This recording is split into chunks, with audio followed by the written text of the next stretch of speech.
ያኔዎቹ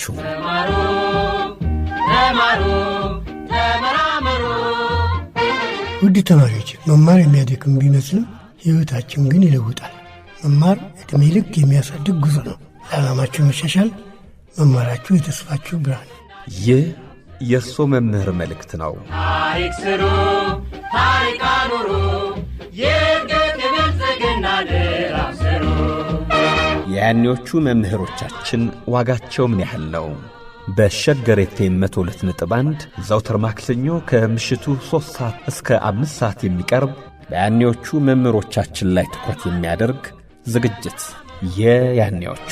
ተማሩ ተማሩ ተመራመሩ፣ ዕውቀት ያላችሁ ሥራን ፍጠሩ።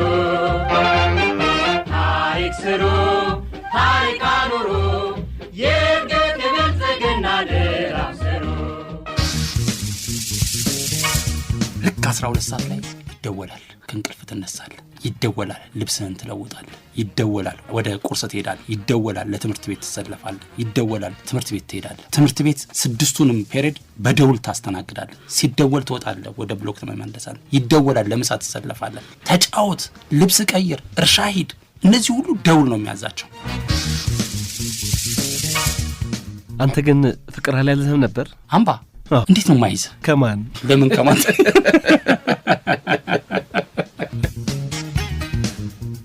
ሁሉም ያጋጠሙኝ ሰዎች የሚገርም አቅጣጫ የሚያሳዩ፣ መንገድ የሚያሳዩ፣ የሚመሩ ሰዎች ናቸው። ከለነዚህ ሰዎች እኔ ማን ልሆን እችላለሁ? እሪ በከንቱ የተወለደው ልጅ ከመምህር ጋር ባይገናኝ ነው እናቱ ቤት ውስጥ እየበላ እየጠጣ አድጎ እንደው ዛሬ ያለበት ቦታ ላይ ቢቆም ከበዛ አለማወቅ ድንቁርና ውጪ ምን ሊሆን ይችላል? ዛሬ ሰው ፊት ያቆመኝ ነገር ከእናቴ ምግብ በላይ መምህራኖች የሰጡኝ ነገር ነው። ድጋሚ የፈጠሩን ድጋሚ የሰሩን ትልቅ ሰዎች ናቸው።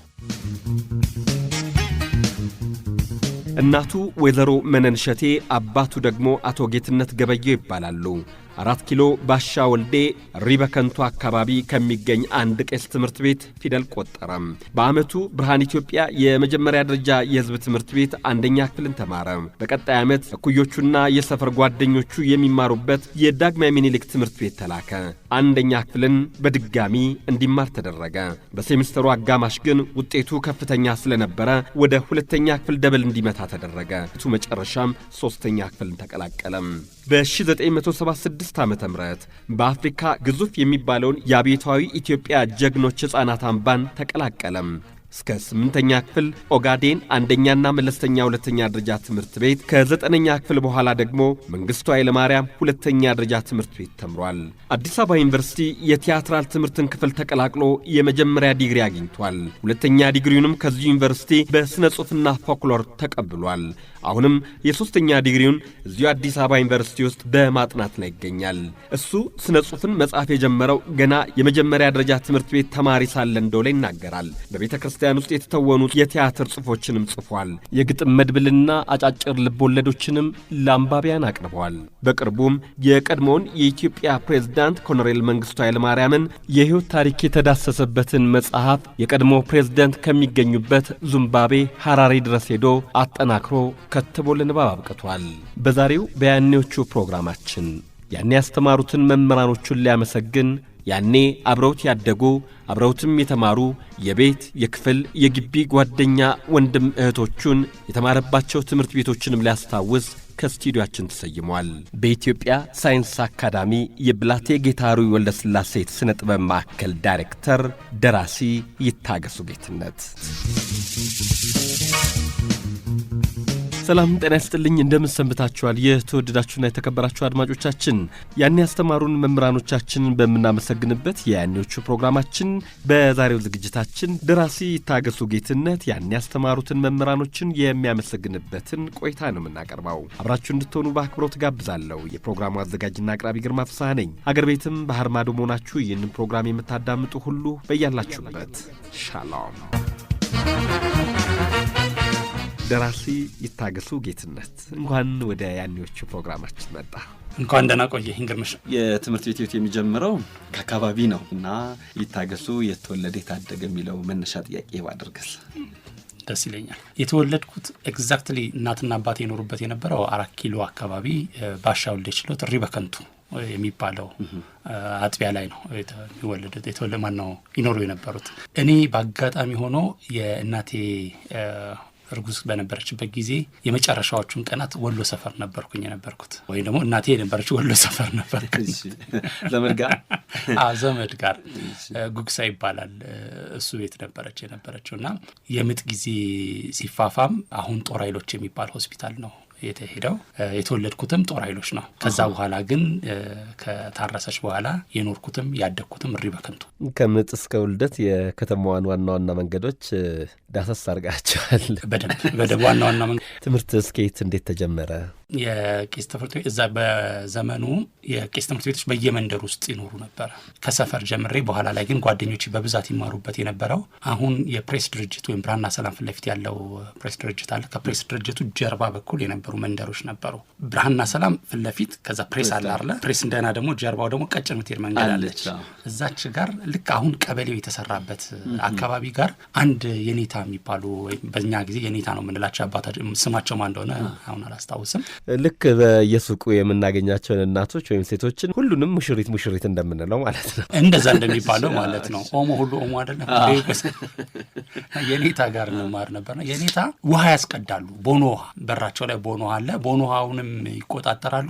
እንደና ደግሞ ልጆችን ደግሞ ያስተምራሉ እዛው ጋር እና እናቶቻችን በጣም የተመቸ ነው የሚሆንላቸው። ውሃም ለመቅዳት እዛው እንትን ያለ ልጆቻቸውንም ያደርሳሉ። ከዛ ይሄዳሉ። በኋላ ምናልባት የሚያስፈልጋቸው ከሆነ ውሃም ደግሞ መጨመር ከፈለጉ የዛኔ በ5 ሳንቲም 5 ውሃ ይቀዳበት የነበረበት የቦኖ ውሃ ይመጡና ደግሞ ይዘውን ይሄዳሉ።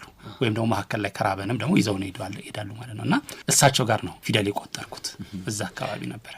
ዳዊት አልደገምኩም?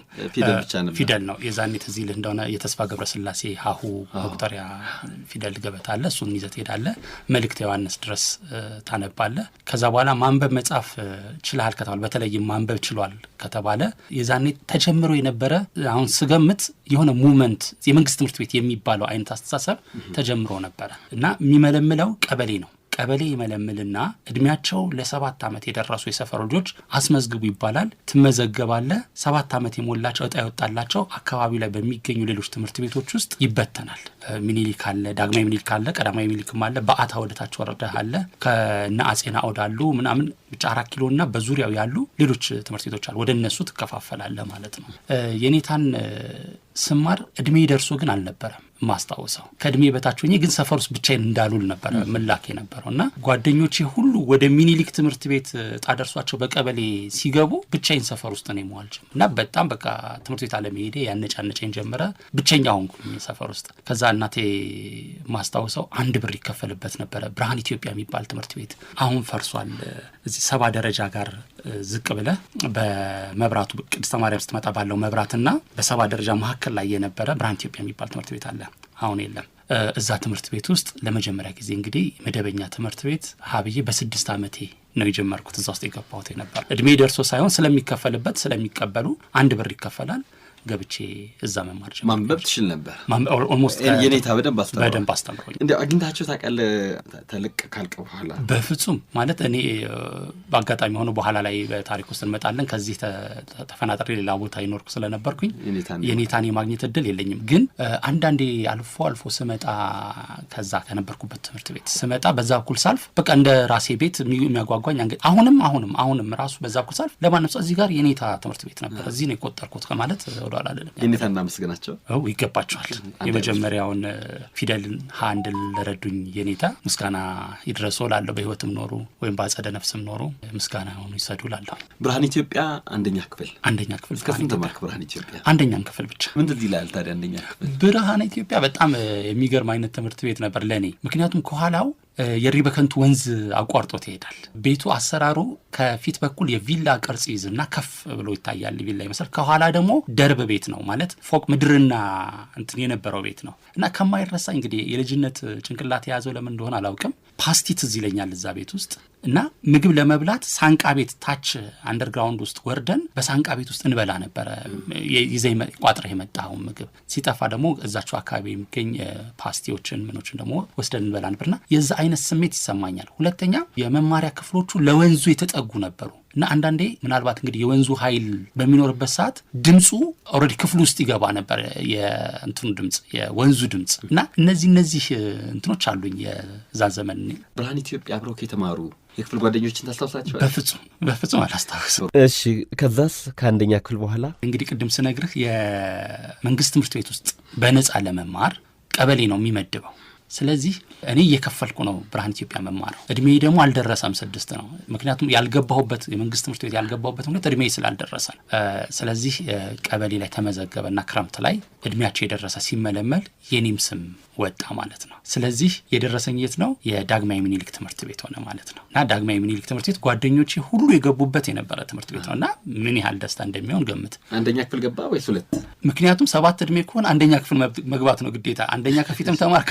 ምክንያቱም ትምህርት ቤቱ የሚቀበለው ከአንደኛ ክፍል አንስቶ ነበረ። ስንተኛ ወጣክ? አልጨረስኩም አንደኛ ክፍልን እዛ። ምክንያቱም አነባለሁ፣ እጽፋለሁ፣ በጣም አክቲቭ ነኝ። ኢቭን የነበሩትን የማስተማሪያ መጽሐፍቶችን ገጽ በገጽ አስታውሳቸዋለሁ። እና አንተ ተምረሃል አሉኝ መምህራኖች። አዎ ተምሬያለሁ፣ ግን ኦልሬዲ እዚህ ለመግባት ነው አሉኝ። ግማሽ ሴሚስተር ላይ ወደ 2ኛ ክፍል ደብል ማለት ነው። አንተ ሰፈር ስትቀር እድሜያቸው ደርሶ ለትምህርት የሄዱት እነ ሰለሞን ይባሉ የነበሩ ልጆች አስታውሳለሁኝ። የሰፈር ልጆች ብዙ ናቸው። አሁን እነ ፋሲካ ይባሉ የነበሩ ልጆች። ከምንም በላይ ግን ለምን እንደሆነ ጭንቅላቴ ውስጥ የቀረ ልጅ ምንተስኖት የሚባል ምንተስኖት ከና አባቱ ስም ነው ትዝ የሚለኝ። ምንተስኖት መብራቱ የሚባል ልጅ ጥቁር ልጅ እንደነበረ በመልክ አስታውሳለሁኝ። መቼም ስሙንም እንትኑም ልረሳው ማልችል ልጅ አንደኛ ክፍልና 2ኛ ክፍል አብሮኝ የተማረ የነበረ ልጅ ነው። አንደኛ ክፍል ሚኒሊክ ነው የተማርኩት እስከ 2ኛ ክፍል ድረስ ማለት ነው። ሚኒሊክ ከብርሃን ኢትዮጵያ አንጻር ስታየው ጃን ሜዳ ማለት ነው። ብርሃን ኢትዮጵያ ወረድ ጠበብ ትላለች። ሚኒሊክ ግን ሃይ ስኩሉ አለ። ኤሌመንተሪው ሄደህ እንኳን አትጨርሰውም። በሕፃን እግርህ ሄደህ የምትጨርሰው በጣም ሰፊ ነው።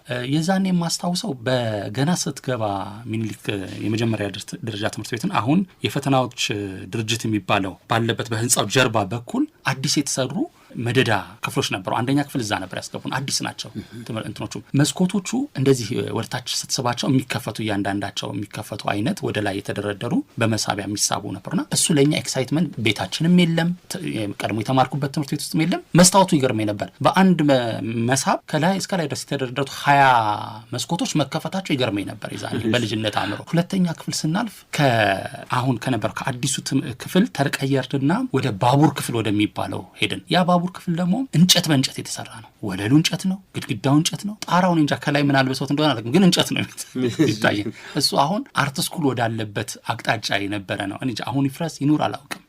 የሚገርመኝ የዛ ክፍል ሁኔታ ጣውላ ከመሆኑ የተነሳ ሳንቃ መሬቱ የሚወልቁ እንትኖች ነበሩ፣ ሳንቃዎች ነበሩ። ወይ ሽንታችን ሲመጣ ወይ ውሃ ሲጠማን መምህር አንዴ 2 ልጅ ወይ 3 ልጅ ብቻ ነው የሚልከው። ስለዚህ እኛ ምን እናደርጋለን? በዛ በሳንቃ ወደ ታች እንገባለን። ክፍል ውስጥ እያለ ወደ ውስጥ ሰምጣለን ማለት ነው። እና ውስጥ ለውስጥ ያስኬዳለን እንትኑ ወደ ሬስትሩም በለው ወደ ብቻ ክፍል ለክፍልም ያሻልካልና ወደዛ እንሄድ ነበርና ከፊት ለፊታችን ትልቅ መስክ ነበረ፣ እግር ኳስ መጫወቻ ቦታ።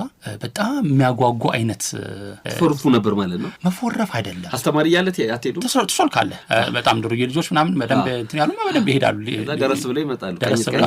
እኛም እንሞክራለን። ሾለከለ ወይ ደግሞ የመምህር ሲኖር በበሩ በኩል ከወጣ ትታያለህ። ስለዚህ በአንደርግራውንዱ ስር ትገባለህ ማለት አንደርግራውንድ አይደለም ቤቱ የተሰራው ከፍ ተደርጎ ሆኖ በሳንቃ ነው የተሸፈነውና ሳንቃውን ስታነሳው ወደ መሬት ትወርዳለህ። በቃ ውስጥ ለውስጥ ትጫወታለህ። እንዲህ ስታረጉ ለአስተማሪ የሚናገሩ ተማሪዎች የሉም? ወይም በዛኛው በልጅነት በትምህርት ቤት ቋንቋችን ልጠቀምና ለወንዶች ከሆነ የሚያቃጥሩ ለሴቶች ከሆነ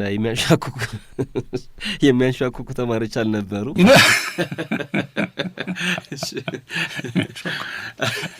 እውነት ነው። ይኖራሉ። መገረፍ ይኖራል፣ መቀጣት ይኖራል። እንዲያንን በማድረግ በአጋጣሚ ሆኖ እኔ 6 ወር ነው አብሬያቸው የተማርኩት 2ኛ ክፍል። ስለዚህ እንትን አይደለም ያን ያህል አላስታውሳቸው እንደዚህ አይነት ልጆች። አንደኛ ክፍል ስትማርም ያደነቁ ወደ 2 እንድትሻገርም ያደረጉ ወይም ደግሞ እስከ 2ኛ ክፍል አጋማሽ ድረስ ያስተማሩክ ማትረሳቸው መምህራን አሉ እዚህ ክፍል? 2 መምህራን በስም አላስታውሳቸው። አንደኛው የስፖርት ቲቸር ነው። ምናልባትም እሱ ሰውዬ 2 ሆኖ ይታየኛልም አንዳንዴ። የስፖርት ቲቸርም የአማርኛ ቲቸርም ይሆን እንዴ? እሱ ሰውዬ እላለሁ። ይወደኝ ነበር በልጅነቴ። መምህር ማን ነው ስማቸው? በፍጹም ላስታውሳልችል። በደንብ አስታውሳለሁ፣ በመልኩ ላስታውሳለሁ። ስዕሉ ይመጣልኛል። ኬር እንዴት እንደሚያደርገኝ አስታውሳለሁኝ። ከዛ ውጪ ግን ምንድን ነበር ይዛኔ ፋኖስና ብርጭቆ፣ ያጠባ ቀን፣ የዓመቱ ወራት፣ ዘበርጋ አለቃ ተመረጠስ አንደኛ ክፍል ከጠንክር ጋር ነበር የተወዳደረ የነበረውና አይገርምህ? እነዚህ መጽሐፌ ያቺ መጽሐፌ የምወዳት እንደማር እንደወተት ስላላት ጥሩ ትምህርት በስማ እነሱን በቃሌ ነበር የምችላቸው። ይሄ እኮ ዘመን እኮ ማለት እኮ ዛሬ 40 ምናምን ዓመት ማለት ነው። 3ኛ ክፍል ጠንክረህ ተማር ራሱን የቻለ እንድትሆን እና ታስገባ ተማር ጠንክረህ ንቋምሩና ጤናማ አካላት በመማር ብቻ ነው ሊገኝ የሚችሉ ተማር ተመራመር አትቅር ወደ ኋላ። እነዚህ በጣም ያቺ መጽሐፌ እንደማር እንደወተት መወዳት እነሱ በጣም የሚገርሙ የዓመት ወራት በኋላ ላይም ደግሞ መተን የዓመት ወራት እኔ እንደውም የዓመት ወራት እስከ ቅርብ ጊዜ ድረስ ለምን አልነግረም እስከ ሃይ ስኩል ድረስ መስከረም ጥቅምት ዳር የሚለውን በሲኩዌንሻሊ ለማለት እቸገር ነበር። ስለዚህ የዓመት ወራትን ነው የምለው ነበር። የዓመት ወራትን ታስታውሰዋለህና መስቲ በለልን። ጨለማው ሲጠፋ ዝናቡ ሲያቆም ያ የለውጥ ወራት መጣ መስከረም። ሰዎች ይነሳሉ ሊሰሩ ታጥቀው መስከረም ነውና ብርሃን ሰጪው። ብዙ እህል አሸተ ጥቅምት ሲገባ ሜዳውና ጋራው አጊጦ ባበባ። በህዳር ወር ደረቀ ረገፍ አበባ የጎመን ዘር የሰሊጥ የተልባ። በታህሳስ እኩል ነው አዋቂና ልጁ ሊሰራ ይነሳል ሁሉም በየደጁ። ጥር ነው ወራቱ ያጨዳው ክምሩ ምርትን ለመሰብሰብ ያለው ግርግሩ። የካቲት መውቂያ ነው ክምሩ ፈረሰ ገለባው ተለየ ነፋሱ ነፈሰ። መጋቢት መጣልን ዓመት ተጋመሰ የበጋውም ወራት ሄደ እየቀነሰ። ሚያዝያ ተተክቶ መጋቢት አለፈ በልጉ ዝናብ ጣለ እያርከፈከፈ። ግንቦት ደረቅ ወር ነው ፀሐይዋ ከረረች አቧራው ቦነነ መሬት ተራቆተች። ሰኔ ደግሞ መጣ ክረምት አስከትሎ ገበሬው ተነሳ ማረሻውን ስሎ። ሐምሌ ተተከለ ገባ ዝናብ ጭኖ ቀንና ሌሊቱን በዝናብ ጨፍኖ። ነሐሴ ተተካ ኃይለኛው ክረምት ያወርደው ጀመረ የዝናብ ማዕት። 5 ቀን 3ቱን ዓመታት በአራተኛው አንዴ 6 ቀን ያላት መሸጋገሪያዋ የጳጉሜ ወር ናት ይላል። ዋው የሚገርም ነገር አንድ እንትኖቹ እንደዚህ አይነት ግጥሞች ቋንቋቸው በጣም በደንብ የተሰራ ነው። ዜማው የተሰራ ነው። እሱ ብቻ ሳይሆን ኮንቴንቱ የተሰራ ነው። ኮንቴንቱ ደግሞ ለልጆች የሚሆን ነው። መስከረም ጥቅምት ዳር ታህሳስ ብሎ መዘርዘር ብቻ አይደለም። እያንዳንዱ ወር ምን የተለየ አይነት ካራክተር አለው ምን የተለየ ነገር አለው የሚለው ነው። እና አንዳንዴ አሁን ግንቦት ደረቅ ወር ነው እኔ ተማርኩት ዘንድሮ ሲዘን በመለው ነበር አረድሮ ስማር የነበረው ግንቦት ደረቅ በዚህ የተነሳ ማለት ነው። አይ አሪፍ ነበር። ይሄኛውን አንደኛ ክፍል እዛው ዳግማዊ ምኒልክ ትምህርት ቤት ስትማር ነው። ልክ ነው። ከዛ ወደ ሁለተኛ ክፍል ተሸጋገር አልከን። ወዴት ሄድክ? ሁለተኛ ክፍልን ጨረስኩኝ። ሁለተኛ ክፍልን ከጨረስኩ በኋላ እንግዲህ ቀድሜ ስነግርህ አባትና እናቴ ኖር የነበሩት ሪበከንቱ አካባቢ ነው ብዬ ነበረ። አባቴ ሰራ የነበረው ንግድ ማተሚያ ቤት የሚባል መስሪያ ቤት አለ። ከሪበከንቱ ሻገር ብለህ ወደ ሰይጣን ቤት ወደሚባለው መውረጃ ጋር ያለው ማተሚያ ቤት ነበረ እና እዛ ይሰራ ነበረ። 69 ዓመተ ምህረት ላይ የኢትዮጵያ ሶማሌ ጦርነት ተነሳና በዛ ወቅት ከወዛደሮች በፍቃደኝነት ከሚዘምቱት መካከል ዘምታለሁ ብሎ አባቴ ዘመተ። በመዝመቱ ምክንያት በሶማሌ ጦርነት ውስጥ ጅጅጋ ላይ ተሰዋ። እሱ ሲሰዋ የሱን ቤተሰቦችን ኬር አረጋለሁ ብሎ መንግስት ቃል ገብቶ ስለነበረ የዛኔ እኔን ወደ ህፃናት አምባ እንድገባ ጥያቄ ተጠየቀ። አክቹአሊ ቀድሜ ትምህርት ቤት ሳልጀምር በፊት ነበር የተጠየቀው። ግን እናቴ ልትሰጥ ፈቃደኛ አልነበረችም። ምክንያቱም ብቸኛ ልጇ ነበርኩኝ። ትንሽ ካንገራገረች በኋላ ግን 76 ዓመተ ምህረት ላይ ይሄ እድል የማይገኝ እድል ነው እባክሽ ላኪ ውስጥ ተባል ወደ ኢትዮጵያ ህፃናት አምባ በ1976 ዓመተ ምህረት ሁለተኛ ክፍልን እንደጨረስኩኝ ሄድኩኝ እና ከሶስተኛ ክፍል አንስቶ ያለው ትምህርቴ የሚጀምረው ህፃናት አምባ ይሆናል ማለት ነው። ህፃናት አምባ ሄድን። እዛ ስነማ ተቀበሉ። አሁን እዚህ ለሚኖር ሰው ህፃናት አምባ ማስረዳት ትንሽ ይከብዳል ስልህ ስዕሉን ማምጣት በጣም ይከብዳል። በጣም ትልቅ ነው። እንግዲህ ብርሃን ኢትዮጵያን አነሳውልህ ጠበብ ያለች ትምህርት ቤት ናት። ሚኒሊክን አነሳውልህ ከብርሃን ኢትዮጵያ ሰፋ ይላል። ህፃናት አምባ ደግሞ ሀገር ነው የሚያክለው። በጣም ትልቅ ነው። በጣም አሁን ለበጣም ምንድነው ማነጽሪያው ምናልባት አሁን ባለው ሁኔታ ከሆነ የአዲስ አበባን 1/3 1/3 ሊያክል ይችላል ወይም ሊበልጥ ይችላል። ከዛም ትልቅ ነው። ያ ተቋም በአንድ ጊዜ 5500 ህፃናትን የሚይዝ ነው። በኤሌመንተሪ ደረጃ ከ1200 ያላነሱ ህፃናትን በአንድ መንደር ውስጥ ይይዛል። እዚህ እናቴ ቤት ነው ማድረ የነበረው። እዛ ስትሄድ በአንድ ክፍል ውስጥ ላይና ታች የተደራረቡ ዩኒቨርሲቲ ስንገባ እንዳለው ላይና ታች የተደራረቡ መኝታ ቤቶች አሉ፣ አልጋዎች አሉ። እዛ ጋር ነው የምተኛው። በአንድ ክፍል ውስጥ 16 ልጅ እኩያ ነው። ሁሉም ሁጫጭ ማለት ነው። አንድ ላይ ነው የምትኖረው። ትምህርት ቤቱ ሩቅ አይደለም። ከዛ ብዙም አይርቅም። ምናልባት በእግር በልጅ እግራችን ከ5 ደቂቃ የዘለለ የሚወስድ አይደለም። እዛው ጋር ነው። ለዛው ለኛው የተቋቋመ ትምህርት ቤት ነው። ስለዚህ ትምህርቴን የጀመርኩት በአዳሪ ትምህርት ቤት ህጻናት አምባ ውስጥ ነው የሚሆነውና በጣም ብዙ ጓደኞች ናቸው። አሁን እነማን ብትለኝ 1200 አለ። ከ1200 የምንቀራረባቸው የተለያዩ ልጆች ይኖራሉ። በርካታ ናቸው። ለምሳሌ ስመጣ እድሜ የሚሆነው ለሁለተኛ ክፍል ነው። ግን ሁለተኛ ክፍል እዛ ግቢ ውስጥ ገና አልተቋቋም ነበር። አንደኛ ተቋቁሟል። ሶስተኛ ለምን እንደሆነ አይገባኝም። ሶስተኛ ነበርና እውነትም ከኔ ጋር አብረው የመጡ የነበሩ ጓደኞቼ ነበሩ። ወደ ሶስተኛ ክፍል ከሰፈር አብረው የመጣ ነው። ከሰፈር በኋላ ላይ ኖሬ ከስንት ጊዜ በኋላ ከኛ ሰፈር የሄዱ ልጆች ግቢ ውስጥ በጣም ሰፊ ስለሆነ አንገናኝም። አድገን ነው እንዴ የሪበከንቱ ልጅ ነው እንዴ የ4 ኪሎ ልጅ ነው የተባባለ መተዋወቅ ጀመር። በኋላ ስንታይ ፊትና ጀርባው ላይ ቤታችን የሆኑ ልጆች አሉና እዛ እንደ ለምሳሌ እስከ ኤሌመንተሪ እስከ ሃይ ስኩል ሰዓሊ ያገኘዋል አለ። ኤሌመንተሪ ከ3ኛ ክፍል እስከ ሃይ ስኩል በጣም ደስ የሚል ምስክር ኃይለ ማርያም የሚባል በጣም የምወደው ጓደኛ ነበረኝ። አሁን በሰሜን አሜሪካ ይኖራል። እሱ እንደዚሁ ከ3ኛ ክፍል አንስቶ አብረውኝ ሳንለያይ እስከ መጨረሻው በህይወት ታሪካችን እስከ መጨረሻው ድረስ አብረን የኖርን እነ ተስፋዬ የሚባሉ ልጆች አሉ። እነ ተስፋሁን የሚባሉ ልጆች አሉ። በኋላ ላይ ዘግይቶም ቢሆን ኤሌመንተሪ አካባቢ ወደ መጨረሻ አካባቢ ላይ ወንድሙ የሚባል ጓደኛ ነበር። እንደዚህ እያልን በርካታ ነን፣ ብዙ ነን ነበር ነው እንግዲህ ከ3 ያዝቶ ሁኔታ ቆንጆ በጣም ማስታውሰው የምወደው መምህርም ነበረኝ። ቲቸር ሽታ ይባላል። እሺ በጣም እንከባከበን። ደቃቃ ነኝ በሰውነትን ይዛኔ ነበርኩ። ደግሞ አነስ ብዬም ስለመጣው ከነበሩት ልጆች ቀደም ብዬ ወደ ትምህርት ውስጥ በመግባት ምክንያት ይመስለኛል ሌሎች ተለቅ ብለው እኔ አነስ ከሚሉት ልጆች መካከል ነበርኩትና ቲቸር ሽታ በጣም ይንከባከበኝ ነበር። እዛው ደግሞ የካምፕ ኑሮ ወይም ደግሞ የአዳሪ ትምህርት ቤት ተስታይ ቦሲዮ የሚሆኑ ልጆች ይኖራሉ፣ ጉልበተኛ ልጆች። እንደና ደግሞ ትንንሾቹ ደግሞ ምንጨቆን ትምህርት ተጠቅስ እንኖራለን። የተለያየ ካራክተር ስለሚኖርና ከነሱ ይንከባከበኝ ነበር፣ ከነሱ ይጠብቀኝ ነበር በብዙ መንገድ። አብደላ የሚባል በጣም ምንፈራው ደግሞ የምንወደው መምህር ነበር። በጣም ወፍራም ነውና ሰማይ ነው የሚያክለው። ልክ ስናጠፋ ጆሮአችንን ይዘን ነው ወደ ላይ ያንጠለጥለናል እና በሱ ማንጠልጥል በሱ ርዝመት በእኛ ትንሽነት ጆሮአችን ተይዞ ወደ ላይ ስንሄድ ኦልሞስት ሰማይን የነካን አይነት ነገር ነበር የሚሰማን። በጣም ሂውጅ ነበር። አሁን በቅርብ ጊዜ ያረፈ ተባለ። የዛሬ ዓመት አካባቢ ሐረር ይኖር ነበር። ለአብደላ እድለኛ ሆኜ ደውዬለት አመስግኘዋለሁ። ለአብደላ እዛ የነበሩ የአምባ ልጆች ደውለውልኝ ጋሽ አብደላ እዚህ ነው የሚኖረው ሲሉኝ ደውዬለት በትክክል በጣም አመሰግናለሁ፣ በልጅነቴ ውስጥ ማረሳ ከለር ነህ ብዬ በጣም አመስግኛለሁ። 3ኛ 4ኛ ክፍል ጂኦግራፊ መምህር ነበር። በደንብ አስተምሮኛል። ጋሽ አብደላም መመስገን አለባቸው አይደለ? እውነት ነው። ጋሽ አብደላ መቼ የማትረሳ ሰው ነበርክ። ነፍስን በአጸደ ገነት ያኖርልን እላለሁ። ሽታም በተመሳሳይ ሁኔታ አርፏል። ሳላመሰግነው ነው ያረፈው። ግን በተደጋጋሚ ሲሄድ አገኘው ነበረ። ወደ አምባ በተመላለስኩበት ጊዜ እንደዚሁ የምንወደው ነበረ። ከዛ ባሻገር ግን ትልቅ ተጽዕኖ በህይወቴ ውስጥ አምጥቷል ብዬ የማስበው ሰው ግን ኤሌመንተሪ ምናልባትም 5ኛ ክፍል ያገኘሁት አብርሃም ረታ አለሙ ነው። አብርሃም ረታ አለሙ በጣም የተለየ አይነት ሰው ነበር። በተክለ ሰውነቱም ይለያል። ወፈርፈር ያለ ነው። አይኖቹ ጉልህ ናቸው። እንቅስቃሴው አኳኋኑም ሁሉ ትንሽ ለየት ያለ ነው። ሌሎቹ እንደለመድናቸው አይነቶች መምህራን አይደለም። እሱ ብቻ ሳይሆን ግን አኳኋኑ ብቻ ሳይሆን የሚሰራው ስራ በጣም የተለየ ነው። ማስተማር ብቻ አልነበረም የሚሰራው ነገር። ዘግይቶ ነው ወደ አምባ የገባው።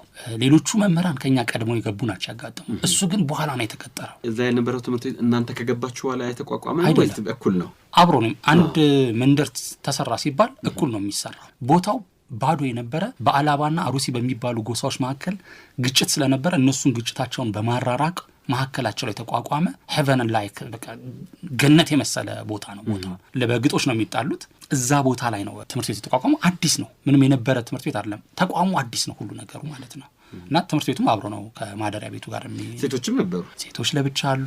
3 ብሎክ ለብቻ ናቸው። ወንዶች 3 ብሎክ ለብቻ ነን ያለ ነው። ምግብ የምንበላው በተመሳሳይ ሰዓት ነው። 1 ብሎክ ሴትና 1 ብሎክ ማለት 208 ልጆችን የያዘ ወንዶችና 208 ልጆችን የያዘ ሴቶች ብሎክ ይመጣና እኩል ሰልፍ ይይዛል። እኩል ወደ ምግብ ቤት ይሄዳል፣ ይበላል። ከዛ ሲወጣም ደግሞ ወጥተው ወደ ክላስ የሚሄደው ወደ ክላስ ይሄዳል ማለት ነው። ወላጆቻችሁን ጠይቃላችሁ ወይም መተወያያችሁ ነበር? ወላጆቻችሁን አጠይቁም? እስከ 1978 ይመስለኛል 78-79 ድረስ አንጠይቅም ነበር። እነሱ መተውስ አንዳንድ እናቶች ይመጣሉ ያራቀ። በዚህ አጋጣሚ ህጻናት አምባ ማለት ከአዲስ አበባ ብቻ ሄደ ሰው አይደለም። ከመላው ኢትዮጵያ ከዳህላክ እንግዲህ ሰው ካለ ከዳህላክ እስከ በጣም ገጠር በጣም እንደና አዲስ አበባ 4 ኪሎ እንደኛ አይነት ካለ በጣም የሀብታም ልጅ ፍጹም እናትና አባቱን የማያውቅ ብዙ አይነት ካራክተር ያለው ግን ለሀገር ህልውና ሲሉ ዋጋ የከፈሉ ኢትዮጵያውያን የተሰባሰቡበት ናቸው። ከዛም ባሻገር መንግስት ድጋፍ ያስፈልጋቸዋል ብሎ በአደገኛ ሁኔታዎች ውስጥ ያስገባቸው ልጆች ናቸው። ፕላስ በጣም አውትስታንድ ያደረጉ ልጆች በመላው ሀገሪቱ ውስጥ ይገኙ ነበር። ለምሳሌ እንደነ ራውዳ አባቦራ አይነት ልጆች በእናታቸው ጫንቃ ላይ ያሉ 2 ዓመት 3 ዓመታቸው ያለ ፊደል ቆጥሮ የጨረሱ ልጆች፣ እንደ እንድሪስ መሐመድ አይነት የማትስ ካልኩሌሽን በጣም በቃሉ በቢሊየን የሚቆጠሩ ነገሮችን የሚደምር ኢትዮጵያ ሬዲዮ እሑድ ጠዋት ፕሮግራም ላይ የተጠየቀው ልጅ ነው። ኢትዮጵያ ሬዲዮ ላይ ቀርቦ ነበር። እነ ያኢ የሚባል ጥላሁን ያኢ የሚባል ልጅ፣ ሚካኤል የሚባል ልጅ በጣም በማቴማቲክስ ሱፐር ጂኒየስ የሆኑ ልጆች። እነዚህ ልጆች በሆነ ማህበረሰቡ ሲገኙ በታላቅ እንክብካቤና በመንግስት ትኩረት ተይዘው እንዲያድጉ በማሰብ እዛ ውስጥ ይገባሉ። ከኛ ጋር ነው የሚኖሩት እና የተለያየ እና ከተለያየ ቦታ የመጣ ምንድነው ልጆች ነበርን የነበርና ወደ አብርሃም ልመልስ፣ አብርሽን ማንሳት ስለምፈልግ አሁን ከስንት ዓመት በኋላ እንግዲህ 30 ምናምን ዓመት አልፎ ሁሌ እናገራለሁ ትሬኒንግ በሚሰጥባቸው ቦታዎች ላይ በአንዳንድ ሁኔታዎች ላይ ስለ አብርሃም ሲነሳ ሁሌ ነው ማነሳው ይሄን ቃል። አብርሃም የአማርኛ ቲቸር ነው። የአማርኛ መጽሐፍ አለ፣ ማስተማሪያ መጽሐፍ። ግን የአማርኛ መጽሐፉን አይደለም የሚከተለው፣ የአማርኛ ማስተማሪያ መጽሐፉን ሳይንስ ነው የሚከተለው። ምንድነው ሊያደርግ የፈለገው ያ መጽሐፍ የሚለውን ስሜት ነው የሚከተለው። ስለዚህ ምን ያደርጋል? ሁሌ እንግዲህ ከዚህ ሁሉ ዓመት በኋላ ከሰኞ እስከ አርብ ያለውን ፕሮግራም አስታውሰዋለሁ። የአብርሃምን 5ኛ ክፍል ነው ያስተማረኝ። ሰኞ ሁል ጊዜ መልመጃ የሚታረምበት ቀን፣ ማክሰኞ ሁል ጊዜ ከአንድ መጽሐፍ አንድ ምዕራፍ የሚነበብበት ጊዜ ነው። እነ የወዲያነሽን እነ የሲሳይ ንጉሱን ሰመመንን ብዙ መጽሐፍቶችን የጨረሰልን በዚህ በማክሰኞ ንባብ ነው። አንድ ምዕራፍ ያነብና ቀጣዩን የሚቀጥለው ማክሰኞ ነው የሚያነብልን። ስለዚህ እኛ እስከ ማክሰኞ መጠበቅ አንችልም። ስለዚህ ላይብረሪ እንገባለን። ላይብረሪ ገብተን በግሩፕ ሆነን ደግሞ ቦታው የሰጠነው መጽሐፍ እንዋስና መኝታ ቤት ገብተን በግሩፕ ሆኖ ይነበባል። እሱ የሚቀጥለውን ሳምንት የምንጠብቀው መጽሐፉን ኦልሬዲ አንብበን ጨርሰ ነው በሱ ድምጽ ለመስማት ነው እና በጣም የንባብ ክሂላችንን እንዲዳብር አድርጎናል። ሮብ ጽፈን እንድንመጣ ይነግረናል። ካነበብነው ወይ ራሳችን ከገጠምነው ምናምን ግጥሞች ጽፈን እንድንመጣ ይነግረናል። ስለዚህ ሁላችንም ለመጻፍ እንደረደራለን። ምክንያቱም በክፍል ውስጥ ይነበባል። ፕላስ ሐሙስ ያለው ፕሮግራም ከክፍል ውጪ ጫካ ይዞን ይሄዳል። አብርሃም ቦክስ ጊታር ይጫወታል እና ቦክስ ጊታር ይጫወትና ሮብ የሰጠነውን ግጥሞችን ምናምኖችን ይሰበስብና ጫካ ይዞን ሄዶ ከእያንዳንዳችን ከሰጠነው ግጥም ውስጥ አንዳንዱን ቆንጥሮ ዘፈን ውስጥ ከቶ ይጫወትልናል። ስለዚህ የኔ ግጥም እሱ ዘፈን ውስጥ ለመስማት በቃ ስጭር ነው ሞለው በቃ በደንብ አድርጌ ስጽፍ በሱ ቃል ሲባል ለመስማት ማለት ነው። ስለዚህ ሐሙስ ያደርጋል። አርብ መጽሐፉን ያነሳና የአማርኛ መጽሐፉን ንባብ ከሆነ ንባቡን ያስነበበና ቅዳሜና እሑድ የቤት ስራ የሚሆነውን ከመልመጃ እንትን እስከ መልመጃ እንትን ሰርታችሁ ነው ይለናል። ዘን ሁላችንም ቅዳሜና እሑድ በኢነርጂ ያን እናደርጋለን። ስለዚህ የማንበብ የመጻፍ የመስማት የምናምን ክሂላችንን አብሮ ነው የሰራው አብርሃም በጣም ቴክኒካል በሆነ ሁኔታ። ለዛ ሁልጊዜ ያነሳዋለሁ ምለው። ሌሎች ቅድም አገኘውና አንስቼልሃለሁ። በጣም ለስዕል ለስነ ጥበብ ያለው ፍቅር አምባ ውስጥ አልነግርህም። 2 ትምህርት ቤቶች አሉ፣ የኤሌመንተሪ ትምህርት ቤቶች ዘርአይ ድረስና ኦጋዴን መንደር የሚባለው። እኔ ተማርኩት ኦጋዴን የሚባለው መንደር ውስጥ ነው። ኦጋዴን መንደር ውስጥ 2 መምህራን ነበሩ፣ ኃይለ ማርያምና ተረፈ ወንድማገኘው የሚባሉ 2 ታዋቂ ሰዓሊያን ከአርት ስኩል ግራጁዌት አድርገው እዛ ይገቡ የነበሩ። ለዘርአይ ደግሞ ታምራት የሚባል ሌላ ሰዓሊ መምህር ነበረ። ከኃይለ ማርያም የማስተማር ስልት ውስጥ የማይረሳኝ ይመጣና ክፍል ውስጥ ተረት ያወራልሃል። የነ ሶረኔን ተረት ምናምን ያነብልህና ወይ ያወራልህና አሪፍ ድምጽ አለው። እሱን እየዘፈነ ነው የሚተርከልህ። ከተረከ በኋላ ስንጨርስ በቃ አሁን ክላሱ የስዕል ትምህርት ነው። አሁን በምናባችሁ ውስጥ ምን አያችሁ? ስለዚህ ታሪክ ፓሽን የሰጣችሁ ምንድን ያነሳሳችሁን የታያችሁን ስዕል ወረቀት ላይ ሳሉት ይለናል። በቃ አባቴ ደብተሮች ሁሉ የአማርኛ የለም የእንግሊዘኛ የለም፣ ሁሉም ደብተሮች የስዕል ደብተር ይሆናሉ። በዚህ መልኩ እነዚህ የማይረሱ እና ኃይለ ማርያም እነ ተረፈ እነ አብርሃም የማረሳቸው መምህሮች ኤሌመንተሪ ላይ ሌሎች እዛው ህጻናት አምባ እሱን ትምህርት ቤት አለ። 2 ጠቅላላ 5 ትምህርት ቤቶች ናቸው ያሉት። የኬጂ 2 አሉ፣ የኤሌመንተሪ 2 አሉ፣ አንድ የሃይ ስኩል አለ። እንደዛ ነበሩ። እነ ኤልያስ የሚባሉ አንዳንዴ መምህራኖቻችንን እንዳላስረዝምብህ እንጂ መምህራኖቻችንን ስናስበው የዛኔ ትልቅ አርገን እንቆጥራቸዋለን። በጣም ግዙፍና በቃ የማይደረስባቸው እኛም ማንደርስባቸው፣ ግን እንደኛው አይነት ካራክተርም ደግሞ የነበራቸው ነበሩ። እኔም ማረሰው በጣም የምወደው ረዥም የነበረ የማቴማቲክስ መምህር ነበረ። ኤልያስ ይባላል። ኤልያስ በጣም ጎበዝ መምህር ነው። ያስተምራል ክፍል ውስጥ። ከሚያስቀኝና ከሚያስገርመኝ የኤልያስ ባህሪ ውስጥ በጣም ከአቅሙ በላይ እንትን ይወዳል። ከአቅሙ በላይ ሰው ምድብ ከልቡ ኳስ ይወዳል፣ እግር ኳስ። የኛ ክፍልና የትምህርት ቤቱ ኳስ ሜዳ ጀርባና እንትን ነው፣ በእኛ ጀርባ በኩል ነው የሚታየውና ኳስ ወጥቶ ሲጫወቱ ሲያይ እያስተማረ አይኑ ግን የሚያርፈው ኳሱ ላይ ነው። እዛ ጋር ነው እንትን ይሰጠናል። ምንድነው ሆምወርክ ብሎ ይሰጠናል። ሙሉ ለሙሉ እሱን እስክንሰራ ድረስ እሱ ወጥቶ ኳስ ተጫወተ። ኤልያስ ይህንን ካራክተሩን አረሳለትም። በጣም ፍሪ የነበረ የሐረር ልጅ ይሁን የምን ልጅ እንደሆነ አላውቅም። እንደዛ የነበረ ነው። ጋሻ ባተ የሚባል ብዙ ናቸው። ብጠራቸው አያልቁም። ብዙ ናቸው የኛ ኢቴ። አሁን በሙዚቃ ፓታ ውስጥ እንመለስ። የማንን ዘፈን ተጋብዘን ይሆን? በልጅነቴ ድንገር በጣም አድጌ ባገባኋት ምላት ሙዚቀኛ ነበር። ጩጬ ቆኝ ነው። በጣም ከልቤ ነበረ ማለት ሙዚቃዎቿ ደስ ይሉኛል። ሳያት ደስ ትለኛለች ምናምን። የልጅነት አምሮ ነው ማለት ኤሌመንተሪ ምናምን ሆነን የምስራቅ እዝ ሙዚቀኛ ነበረች። ንግስት አበበ እንዳትል። ንግስት አበበ በቃ የልጅነቴ መልክ ናት። በደንብ ነው። ቴሌቪዥን አምባ ያው በየእንትን ውስጥ አለ በየብሎክ ውስጥ አለ እና ልክ ህብረት ትርኢት መጥቶ ንግስት ይታገሱ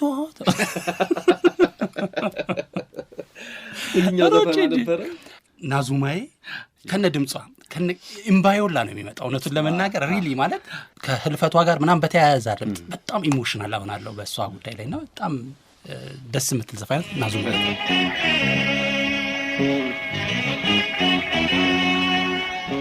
የተወደዳችሁና የተከበራችሁ አድማጮቻችን የምታዳምጡት የያኔዎቹ ፕሮግራማችንን ነው ከሸገር ኤፍኤም 102.1። የዛሬው የያኔዎቹ መምህራኖቹን አመስጋኝ ደራሲ ይታገሱ ጌትነት ነው። ከይታገሱ ጋር የምናደርገው ቆይታ ይቀጥላል። በሙዚቃ ፋታ ወስደን ስንመለስ ቀጣይ ቆይታችን እንድታዳምጡ ከወዲሁ በአክብሮት ጋብዛለሁ። ናዙማዬ የንግስት አበበ ዘፈን የተጋበዛችሁት ነው። አብራችሁን ሁኑ። ይህ የያኔዎቹ ፕሮግራማችን ነው።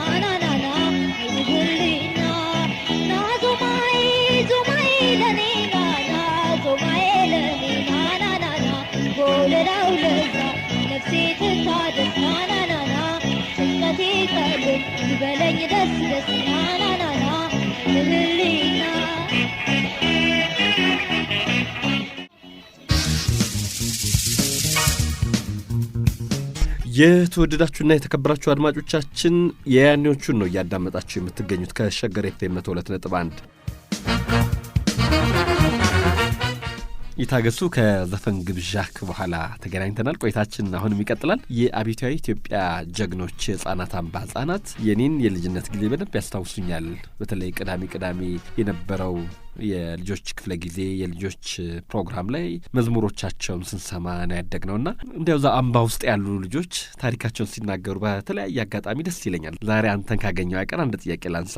እዛው ካምቡስ ከሰኞ እስከ እሑድ ከመስከረም እስከ ነሐሴ ከግቢ አትወጡም ነበረ? ግቢው ስትል እኮ ይጠባል። ግቢ አይደለም ሀገር ነው። ሀገር ነው። ወዴትም አትወጣም። ከአዲስ አበባ 250 ምናምን ኪሎ ሜትር ርቀት ነው ያለው። ከቡልቡላ የሚባል ከተማ አለ ወደ አዋሳ ስታቋረጠ። ከቡልቡላ ከተማ ፒስታ መንገድ ጥርጊያ መንገድ 32 ኪሎ ሜትር ወደ ውስጥ ገብተን ያለው ሙሉ ለሙሉ ጂዶ በሚባል ወንዝ የተከበበ ነው። በአንዱ ጎኑ በጀርባው በኩል አብያታና ሻላ የሚባሉ ሐይቆች የገደቡት ነው። ስለዚህ ወዴትም ልትሄድ አትችልም። ቦታው ራሱ ጎብኝተህ የምትጨርሰው አይደለም። አክቹአሊ እዛ በቆየንባቸው ጊዜያቶች መማር ብቻ አይደለም መዝናናቶቹ በጣም ብዙ ነበሩ።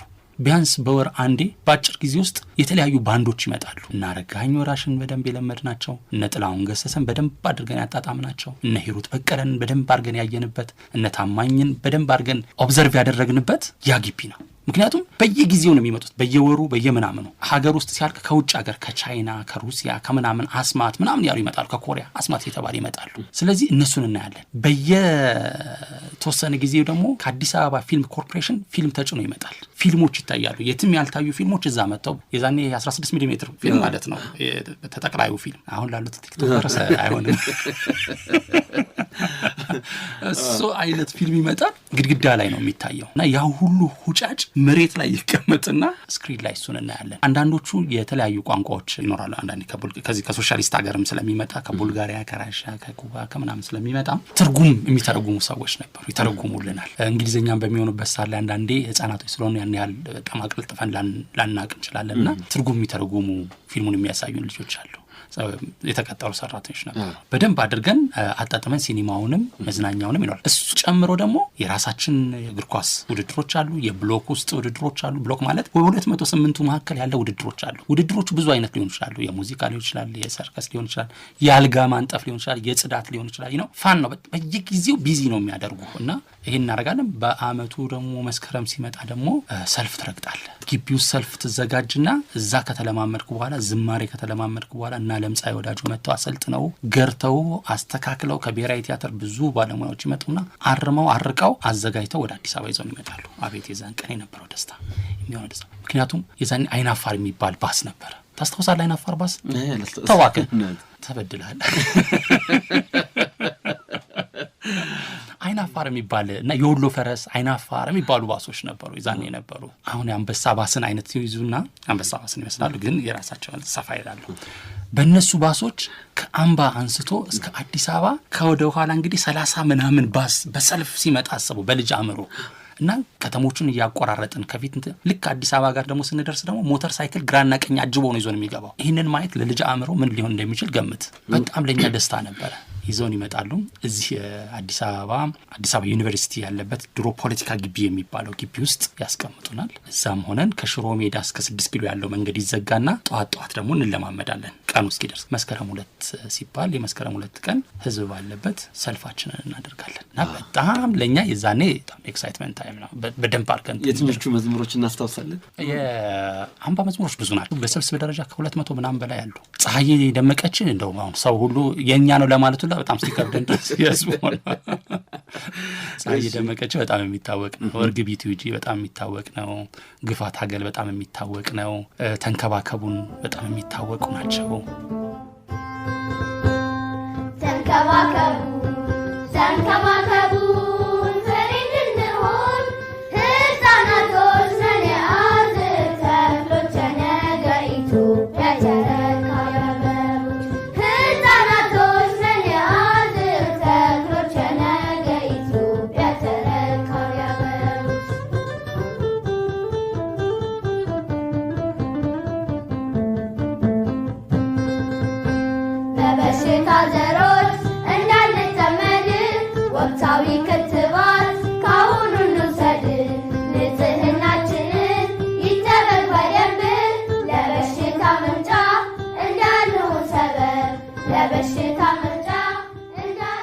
ለጉባኤ ስንመጣ ግን ደግሞ ሌላ ደግሞ አለ። በዚህ አጋጣሚ ለጉባኤ ብቻ ሳይሆን የምንመጣው ለመስከረም 2 ሳይሆን ለሜይዴ እንመጣለን። የሆኑ በቃ የዛኔ ደግሞ የፖለቲካ ስርዓቱ የመሰብሰብና ይሄ ያላል የሰልፍ ጉዳይ በብዛት ነበር። በዚህ እነሱ ዝግጅቶች ላይ ሁላ እንመጣለን። የወጣቶች ቀን፣ የአይሴማ ቀን፣ የአይሆማ ቀን፣ የላባደር ቀን፣ የምናምን ቀን በቃ እዚህ ነን እኛ እየመጣን እዚህ ስራችን አቅርበን እንመለሳለን። ፕሬዚዳንት መንግስቱ ኃይለማርያምን አባባ መንግስቱ ነበር የምትሉት?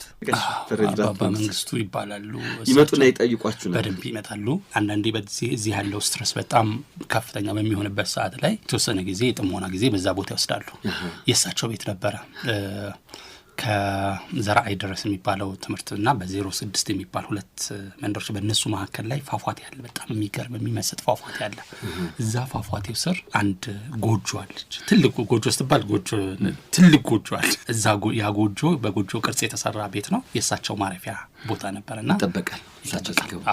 ጀስት ቤተ መንግስት ማለት ነው። እያንዳንዳችሁን መጥተው ይጨብጣሉ? አሁን እያንዳንዱ ለማለት 5500 ልጆች ሊጨብጡ አይችሉም እሳቸው። ግን ሲመጡ እንሰለፋለን። ብዙ ጊዜ መጀመሪያዎቹን እስከቻሉት ድረስ ይጨብጣሉ፣ ቆሞ ያናግራሉ።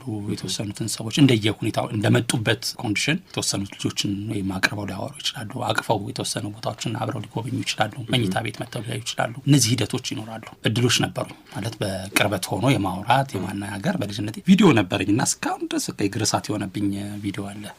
ያ ቪዲዮ ምንድነው? በሆነ ወቅት ላይ የሆነ ጥሩ ያልነበረ ነገር ሀፕን አደረገና ግቢ ውስጥ እሱን ለማስተካከል መጥተው ቆመው እያወሩ ነው የምናወራው። ያ ቅድም ጓደኛዬ ሰሜን አሜሪካ ይኖራል ያልኩ ምስክር አለ አጠገቤ። ቪዲዮውን ጩጬ ሆኜ ነው እንግዲህ ማየው፣ አሁን አድጌ ነው ቪዲዮውን አግኝቼ ያየሁት። እኔ ያለሁኝ እንዳለ አብዲሳ የሚባል ጓደኛችን አለ። እንዳለ አብዲሳ አሁን እኔ ነኝ ያለ ኮንስትራክሽን ላይ ያለ ባለሙያ ነው። በጣም ብዙ እንትኖችን እየሰራ ያለ ልጅ ነው።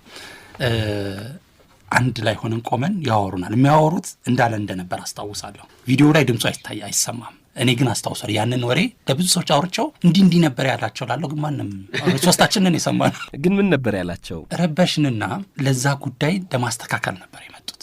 የረበሹት የነበሩት ዋነኞቹ የመጀመሪያ ቀስቃሾቹ ሃይስኩሎቹ ነበሩ፣ ትልልቆቹ ማለት ነው። እኛ ደግሞ ትልልቆቹ ለምን ነበር የረበሹት?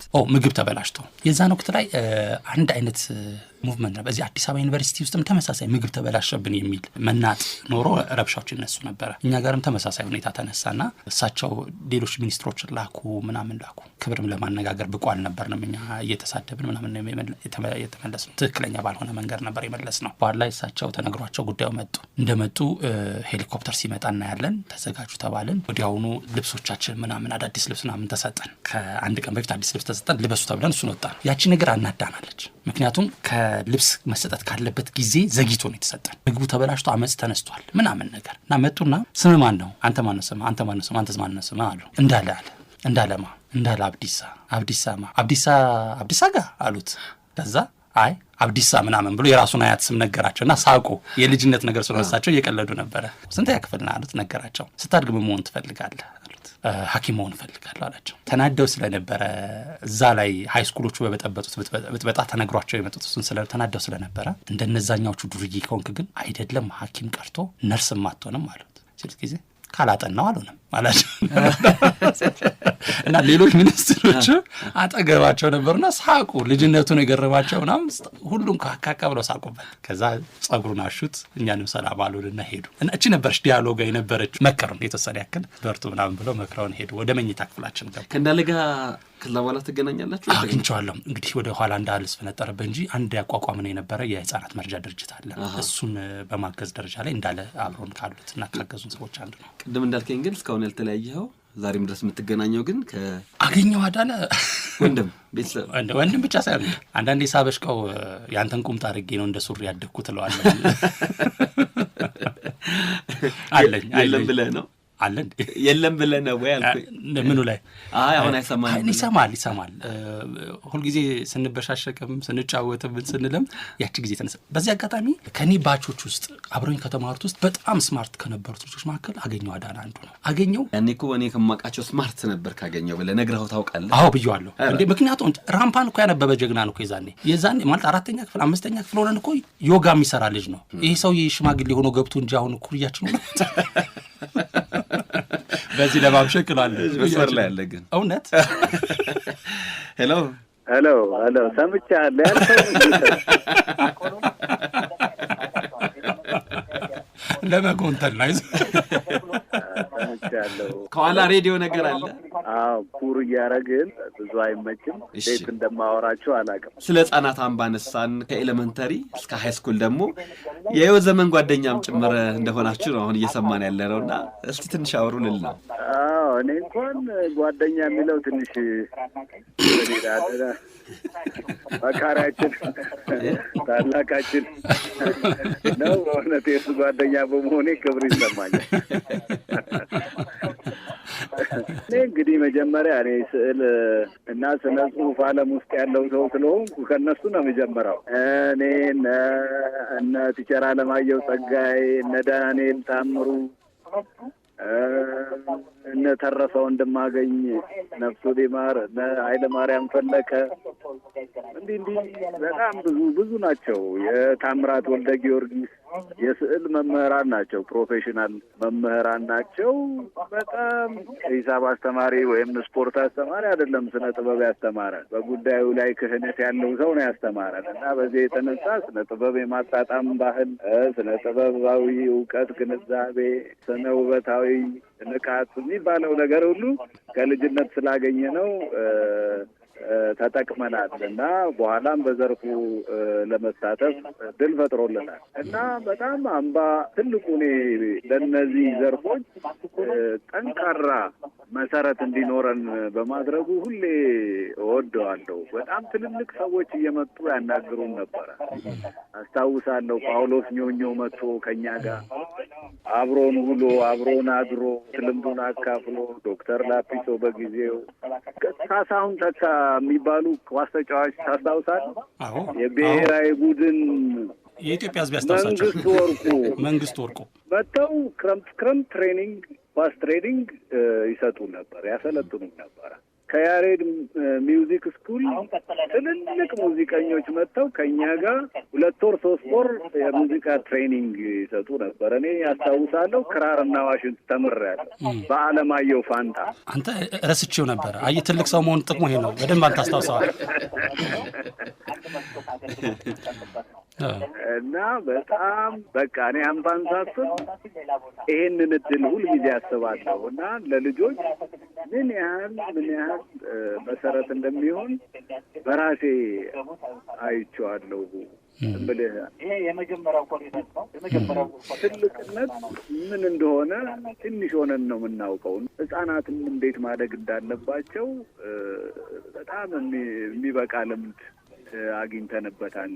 ብዙ የሚመሰገኑ መምህራን አሉ። ኑሯችን አባቶቻችን እናቶቻችን አሉ የሚመሰገኑ። እኔ አሁን እናት ገነት ታደሰ ነው የምትባለው። ማማ ገነት ታደሰ ማማ ገነት ታደሰ ነው። ገኒ ነው የምንላት። ቤተልሔምን ታስታውሳታለህ? አዎ ቤተልሔም ቀዩ በጣም ነው የማስታውሰው። በጣም ማረሳ። በነገር ላይ ገኒን በጣም ከመውደድ የተነሳ ሚስት የሚያገባሁት ገኒ ትባል። በቃ እኔ ወላጅ እናቴ ዳሳሽ ነው የምትመስለኝ ገነት። እና በጣም በቃ በጣም አስቸጋሪ ልጅ ነበር ገነት። በጣም ነው ትሪት የምታረገኝ እና በጣም በቃ እንደ እናት ነው ማስታውሳት። በኋላም ሚስት ሳገባ በአጋጣሚ ገነት ትባላለች። ሽታን ታስታውሰዋለህ? ቲቸር ሽታ ሰፋ እንዴ? አንተ ደግሞ ከና አባት ስም ነው የምታስታውሰው? እሺ ያው ሽታ በጣም ነፍሱን ይማር። ቲቸር ሽታ ዩኒት ሌደር ሆኖ በጣም በቃ ኃይለኛ ነው፣ ግን የሚገርም ደግነት ያለው ሰው ነው። በጣም ትዝ ይለኛል ጽዳት ያላሰጠዱ ምናምን የረበሹ ሲባል ከፊት እገኛለሁ። የሆነ የሚጋር ማለው ልክ እኔ ጋር ሲደርስ ግድግዳውን በጎማ ይመታና አስኮና እንጂ ብልኝ ከዚህ መቶኛ ያውቅም። በጣም ነው ማሳዝነው። እነ ጋሽ አብደላንም አንስቻቸዋለሁ ቅድም። እንዴ ጂኦግራፊ ቲቸር አብደላ የድሬዳዋ ሰው ናቸው። ጂንሳቸው፣ ጸጉራቸው ትዝ ይለኛል። ጢማቸው፣ ድምጻቸው ሲያስተምር በትምህርቱ መካከል ላይ እንግሊዝኛ እያወራ አማርኛ ይቀላቅላል። ላይክ ለምሳሌ ዋት ኢኮል ተራራ አይነት ነገር ምን ነገርና በሱ እኔ ማስታውሰው በቀለ ባቡሎን ነው። በቀለ ባቡሎን ሃይ ስኩል ላይ መተና እንደሱ አስታውሳለሁ። የማይረሳ የሚገርም ተከታታይ እንግሊዝኛ ያወራል። በመሀል አሁን ለዚህ ለሚዲያ አይሆንም እንጂ በጣም የሚጠራቸው የአካል ክፍሎች አሉ። በጣም የምችለው ግን አይሆንም፣ ለዚህ ለሚዲያ አይሆንም። እና ትንሽ እኔ ሚሚክ የማድረግ እንትን አለኝ እና በቀለ ባቡሎን አረገዋለሁ፣ እችለው ነበረ። እና ለጓደኞቼ እነ ይታገሱ እንኳን ታላቆቻችን አለ ለታናናሾቻችን እልላቸው ነበር። እንዲያው ሕፃናት አምባ እያላችሁ ያው እዛ የተዘመሩ አሁን ቀደም ብዬም ከኢቴ ጋር እየተነጋገርን መዝሙሮች ለኢትዮጵያ ሕፃናቶች ሁሉ የማይረሱ ናቸው። ከመለያየታችን በፊት አንድ በጋራ የምንለው መዝሙር አይኖረንም? አገኘሁ አጌ የአምባ መዝሙሮችን የምትችላቸው አይመስለኝም። አሸበል ገዳው የሚለውን ነው የምታውቀው? እኔ መዝሙር ሰው አይደለሁም። የምታስታውሰውስ ደስ የሚል ባዘምር? ሁሉም ፀሐይም የኛ ነው፣ አባባም የአዲስ ዘመን ሰው፣ በተለይ የአዲስ ዘመን ሰው አዲስ የሰየው ጮራ ፈነጠቀ በእናት ሀገር ነት በኢትዮጵያ ተስፋ ላማችን እንደመቀ የአዲስ ዘመን ሰው አባባን በጣም እንወደው ነበረ። አባባን አስታውሱልና። አባባ እንኳን እኔ ባለለው ፔንፉል ነገር ይሆንብኛል፣ ፐርሰናል ይሆንብኛል። እኔ የሁላችንም ታሪክ ነው። እኔ ልላቸዋለሁ። እስቲ እንበላ። አባባ የወደቀለት ብሩህ ዓላማ፣ አባባ ያቀለመው ቀይ የድል አርማ፣ የነጻነት ዘመን የምስራች ነግሯል። የጀግና ልጅ ጀግና ተጋዳይ ተክቷል። የጀግንነት ክብሩ ህሊናዬን ወርሶ ደሙ ከደሜ ጋር ከወኔ ተላውሶ አባባ ታወሰን የጦር ሜዳ መልኩ የትግል ዓላማ የትግል ታሪኩ። በደንብ ነው የምሸበድደው ሶስቱንም ቨርስ። በጣም ደስ ይላል። ሳሊ አገኘው በጣም አመሰግናለሁ። መልሰን እኔ እናንተ ደግሞ ተገናኝተን መምህራኖቻችን የምናመሰግንበት አንድ ቆይታ እንደሚኖረን ቃል ግባልኝ እባክህ። በደስታ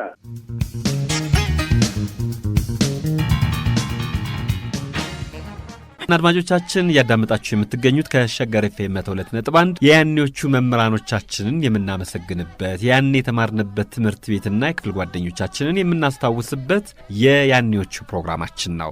ቆይታችን አሁንም ይቀጥላል። አብራችሁ እንድትሆኑ በአክብሮት ጋብዛለሁ። አሁን ቀደም ሲል የሰማችሁትን ቆየት ያለውን አባባ የተሰኘውን መዝሙር የሕፃናት አምባ ሕፃናቶች ናቸው ያን የተጫወቱት።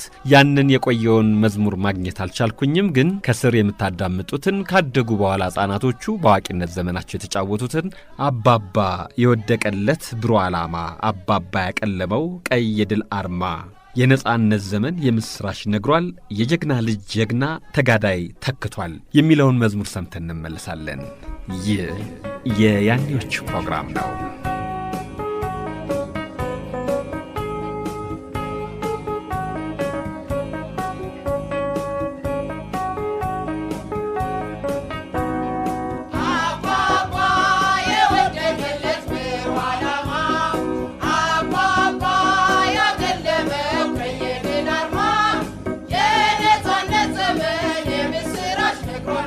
የጀግና ልጅ ጀግና ተጋዳይ ተክቷል።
የያኔዎቹ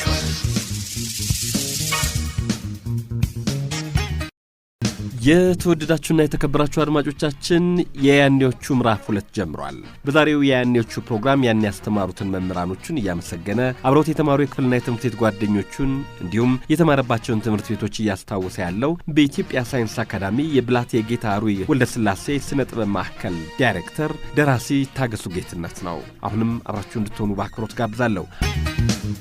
የታገሱ ምዕራፍ 2 ላይ ተገናኝተናል። ቅድም ያቆምነው እንግዲህ የህይወት ዘመን ጓደኛህን ሳሊ አገኘውን አነጋግረን ነበረ። ምዕራፍ 1 ያበቃ ነው። የተለያዩ መምህራንን ስታነሱ ነበረ።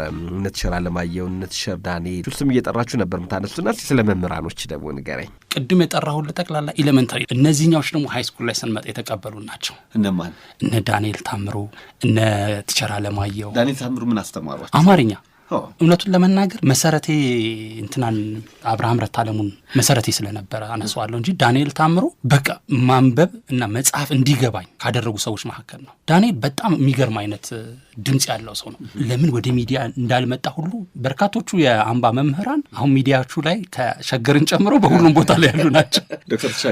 ዶክተር ተሻገር አለ፣ ነብዩ ግርማ አለ፣ ፋና ላይ ስትሄድ እነ ሳሙኤል አሉ፣ እነ ተፈራ አሉ፣ በየሚዲያው ላይ አሉ። እኛን ያስተማሩን የነበሩት ሰዎች። ዳንኤል አልመጣም። ወደ እዛው አካባቢ ላይ የህዝብ ግንኙነት ስራ ላይ ቢሆንም ያለው በጣም ጎበዝ አንባቢ በጣም እና ድምፁ ሲያነብ እንዴት እንደሚያደርግህ አልነግርም። በጣም ቫውል ነው እንትኑ፣ በጣም ድምፁ ጎርናና ነው።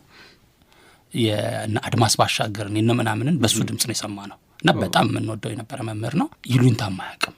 ያረባ ነገር ሰርተ ጎበዝ አይለም፣ አያጨበጭብልም። ዳንኤል ካረባ አይረባም በስሙ ነው የሚጠራል።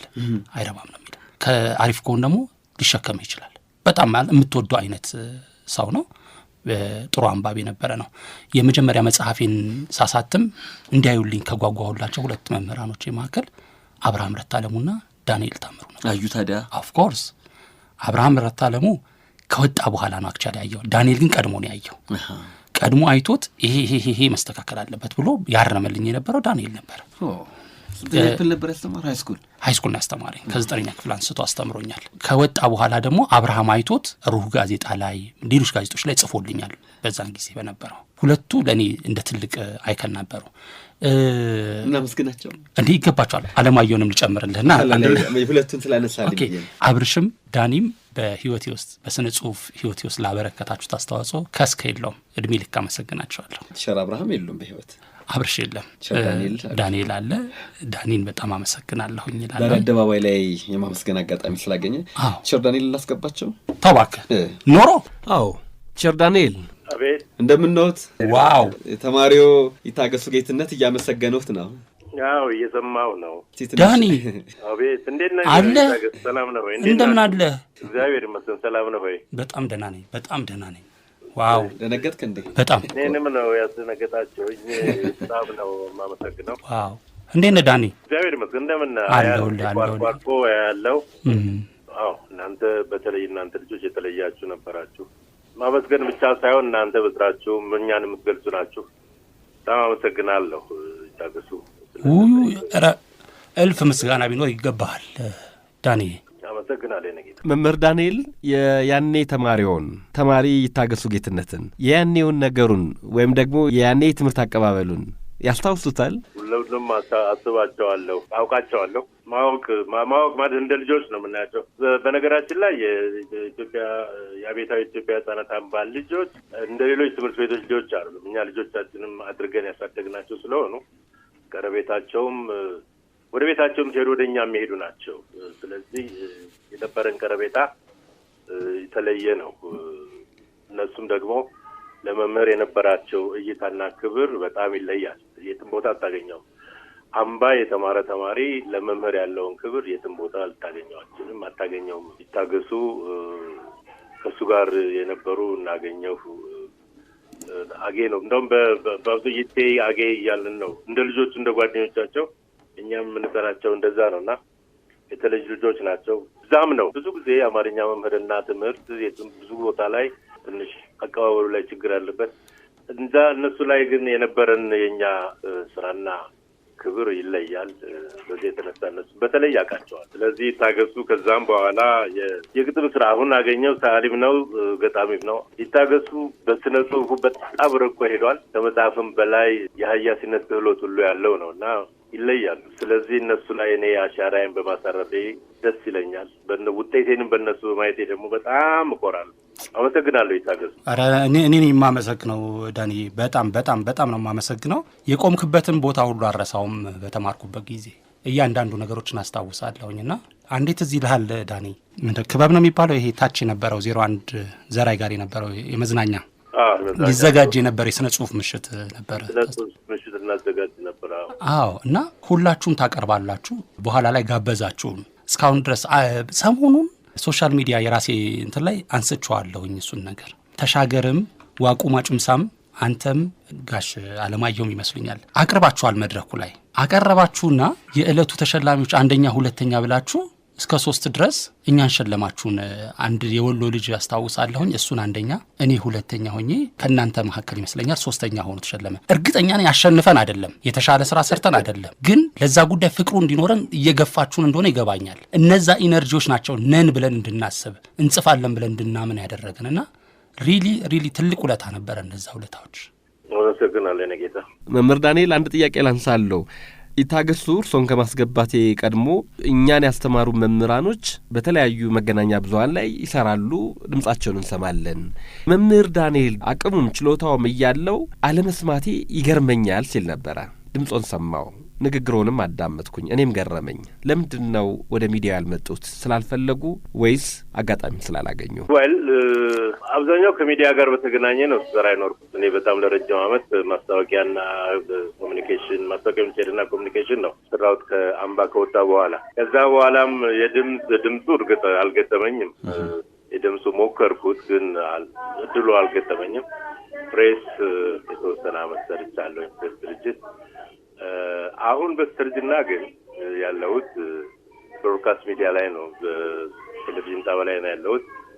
ምናልባት በድምፅ አልወጣሁም፣ የተወሰነ ጊዜ ነው አልወጣሁም እንጂ ሙከራው ነበረ፣ ፍላጎቱም ነበረ፣ ግፊቱም ነበር። በተለይ ልጆቹ እነሱ አሁን እንዳልኩ ልጆቹ የኔ ልጆች ይገፉኝ ነበር። ይህን ድምፅ ነው በሬዲዮ ብንሰማው፣ ይህን ድምፅ ነው በቴሌቪዥን ብንለው ይላሉና ሁልጊዜም ያወጡትም ድምፅ ነበር። ዳር እስከ ዳር ይሉኝም ነበር። ይህን በኋላ ነው የሰማሁት። እንግዲህ ታገሱ ሊያስታውስ ይችላል። ዳር እስከ ዳር ለምንድን ነው እነዛ አላችሁኝ ስል ድምፅ ካለኛው ክፍል ብሎኩን ያልፍ ነበር ይሉኛል። ዞሮ አሁን በስተርጅና በስተመጨረሻ ላይ አግኝቼዋለሁ። ወደፊት ምናልባት ይፋ ይሆን ይሆናል። እንጠብቃለን። መምህር ዳንኤል ታምሩ በጣም አመሰግናለሁ። እድሜ ይስጥልኝ። እግዚአብሔር ክብረት ስል ለእናንተ አመሰግናለሁ። አሜን። ዳንዬ ክበርልኝ። ይታገስ። አመሰግናለሁ። ሁላችሁንም ደጉልኝ። ለቁም ነገር ያበቃችኋል። ያዝልቅላችሁ።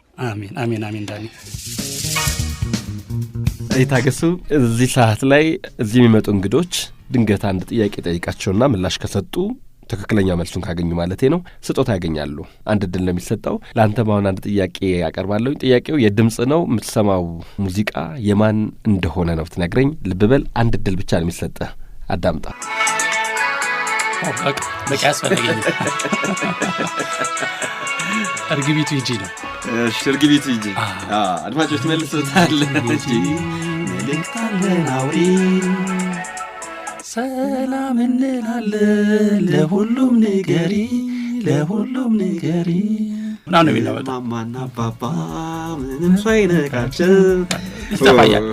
ይሄ መዝሙር ለምሳሌ ለዓለም ሕፃናት ቀን የተሰራ መዝሙር ነው። እዚህ ውስጥ አለህበት ነው? እኔ የለሁበትም። ግን ከኔ አምባ ውስጥ ባንዶች አሉ፣ ራሱን የቻለ ትልቅ ባንዶች አሉ። ሮሃ ባንድ የነበረውን የሙዚቃ መሳሪያ ያለው ወይ ደግሞ በግሩፕ ስንሆን ደግሞ ማርች ማድረግ የሚችል አይነት መሳሪያዎች ነው። እና እዛ ውስጥ እኔ ሳክስፎን ጀምሬ ነበረ፣ ግን አልቻልኩም። መጨረሻ ላይ አቆምኩኝ እንጂ በጣም ብዙ ልጆች ሰርተዋል በዛ ውስጥ እና ከነዛ ልጆች መካከል ናቸው። ትንሽ እባክህ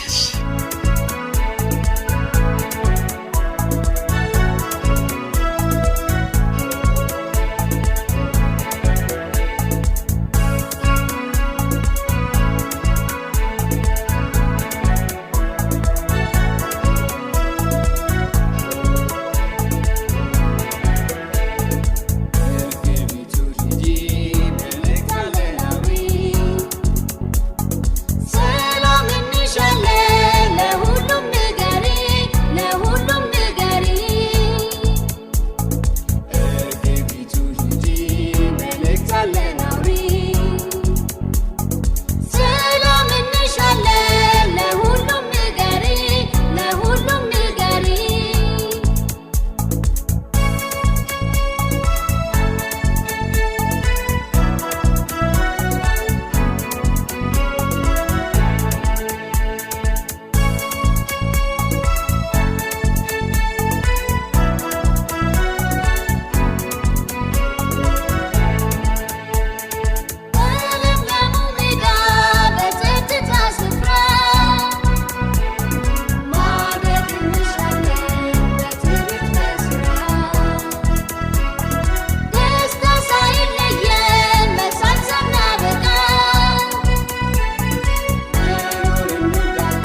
የተወደዳችሁና የተከበራችሁ አድማጮቻችን ያኔዎቹ ነው እያዳመጣችሁ የምትገኙት።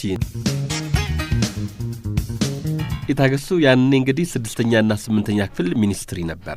አዎ 6ኛ ክፍል ተፈተናችሁ? ተፈተን። አዎ መውደቅ ነበር። ግን እዛ እናንተ ህጻናት አምባ ሬር ነው፣ በጣም ሬር ነው የሚወድቅ ልጅ። ይወደቃል አይወድቅም አይደለም፣ ግን ብዙዎቹ አይወድቁም።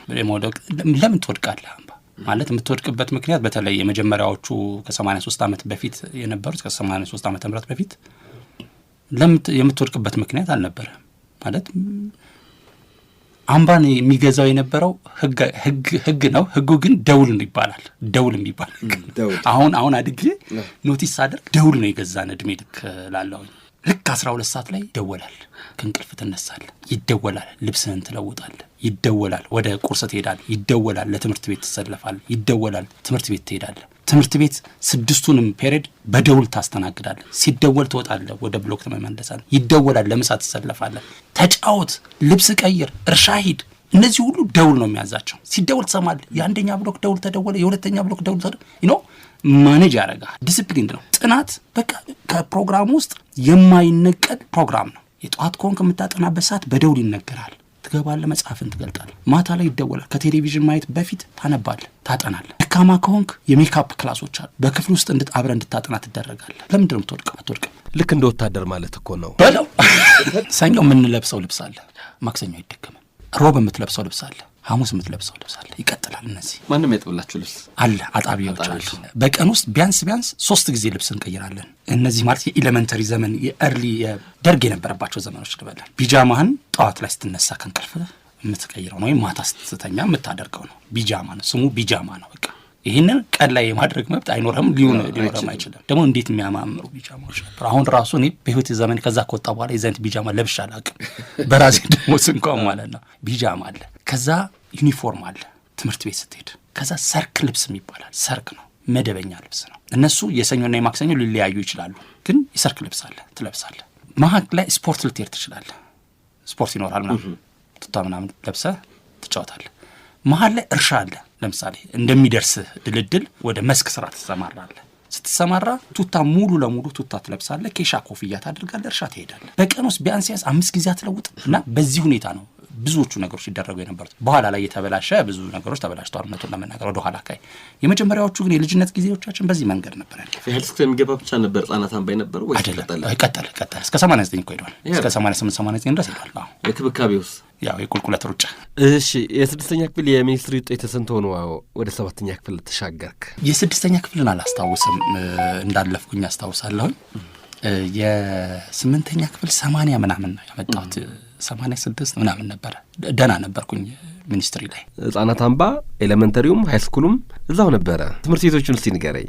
አሁን እኔ ተማርኩበት ኦጋዴን ይባላል። ኦጋዴ የመጀመሪያ ደረጃ ትምህርት ቤት ይባላል። ስንት ትምህርት ቤት ነበር እዛ?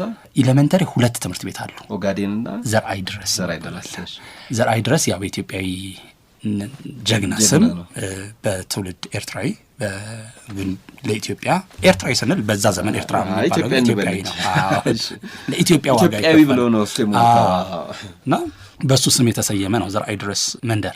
ኦጋዴን መንደር የኦጋዴን ጦርነትን ታሳቢ አድርጎ ያንን ለማስታወስ የኢትዮ ሶማሌ ጦርነትን ሃይ ስኩል ስትገባ ትልቁ ትምህርት ቤት መንግስቱ ኃይለ ማርያም ትምህርት ቤት ይባላል። ከላይ ያሉት 06 የሚባሉ ሰብለ አብዮትና ሰብለ መስከረም የሚባሉ አለ። ሰብለ አብዮት አብዮቱን በማስመልከት ነው። ሰብለ መስከረም መስከረም 2ን በማሰብ ነው። ስለዚህ አንተ እስከ 8ኛ ክፍል የተማርከው የት ነው? ከኦጋዴን 1ኛ ደረጃ ትምህርት ቤት ነው። ሃይ ስኩል ወደ ተሻገርክ? ወደ መንግስቱ ኃይለ ማርያም ከፍተኛ 2ኛ ደረጃ ትምህርት ቤት። ሃይስኩል ስትሻገሩ ወይም ወደ ሃይስኩል ስትሄዱ እስከ 8ኛ ክፍል አብራችሁ የተማራችሁ ተማሪዎች አንድ ላይ ነው የምትሄዱት ወይም አንድ ላይ ነበር ሄዳችሁት? 8ኛ ክፍል ስትሆን ዘርአይ ድረስ የነበረ 8ኛ ክፍልና ኦጋዴን የነበረ 8ኛ ክፍል አንድ ላይ ይመጣና መንግስቱ ይገባል፣ ይገናኛል ማለት ነው ሁለቱ እና አንድ አይነት ትልቅ ቤተሰብ ነበር ማለት ይቻላል። በጣም ትልቅ አሁን ትምህርት ቤት ነው። ኦፍ ኮርስ ያዳሪ ትምህርት ቤት ነው፣ ግን የወንድም የእህት ያክል አብረ በቃ ተዋህደህ ያለህበት ቦታ ነው። 5500 ልጆች አንድ ላይ ኖረው ቢያንስ 1/3ኛውን አውቃቸዋለሁ። በስም በምናምን ልታውቃቸው ትችላለህ። በእድሜ በባሽ በምናምን ስትለያይ አንተ አይደለ እኩያ ላትሆን ስለምትችል ልትለያይ ትችላለህ። ኤክስፒሪየንስ አንድ አይነት ነው። የምትበላው ምግብ አንድ አይነት ነው። እያንዳንዱ አዋዋል አንድ አይነት ነው። የማስ ስፖርት ስትሰራ ወይም ደግሞ ኳስ ሜዳ ስትሄድ በእያንዳንዱ ክፍል ውስጥ መጫወቻዎች አሉ ምናምን አንድ ላይ ነው የምትጫወተው። ስለዚህ አንድ ቤተሰብ ነው።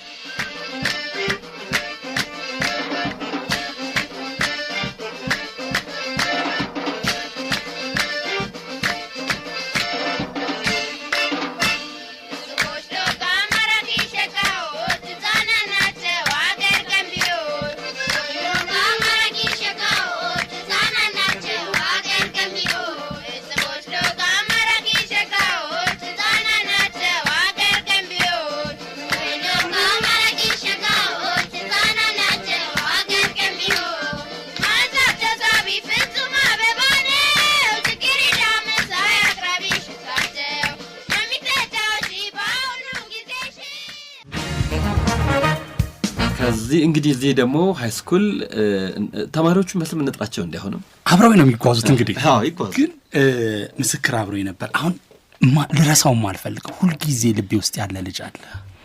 ወንድሙ ገብረ መስቀል ይባላል። ነፍሱን ይማራል። ወንዴ የኛ እኩያ አይደለም። 7ኛ ክፍል ላይ ይሁን ወይ 8ኛ ክፍል ደብል መጥቶ ነው ከኛ ጋር የተቀላቀለው እና በጣም ጎበዝ ልጅ፣ በጣም ጎበዝ። ምናልባት በህይወት ቢኖር ኖሮ እንጃ ጂኒየስ ከሚባሉ ሰዎች መካከል ላይ ሊሆን የሚችል የነበረ ልጅ ነውና እሱ አንዱ ጓደኛችን ነበር። ከመሃል የተነጠለን እዛ አምባ ያለን ነው ያረፈው።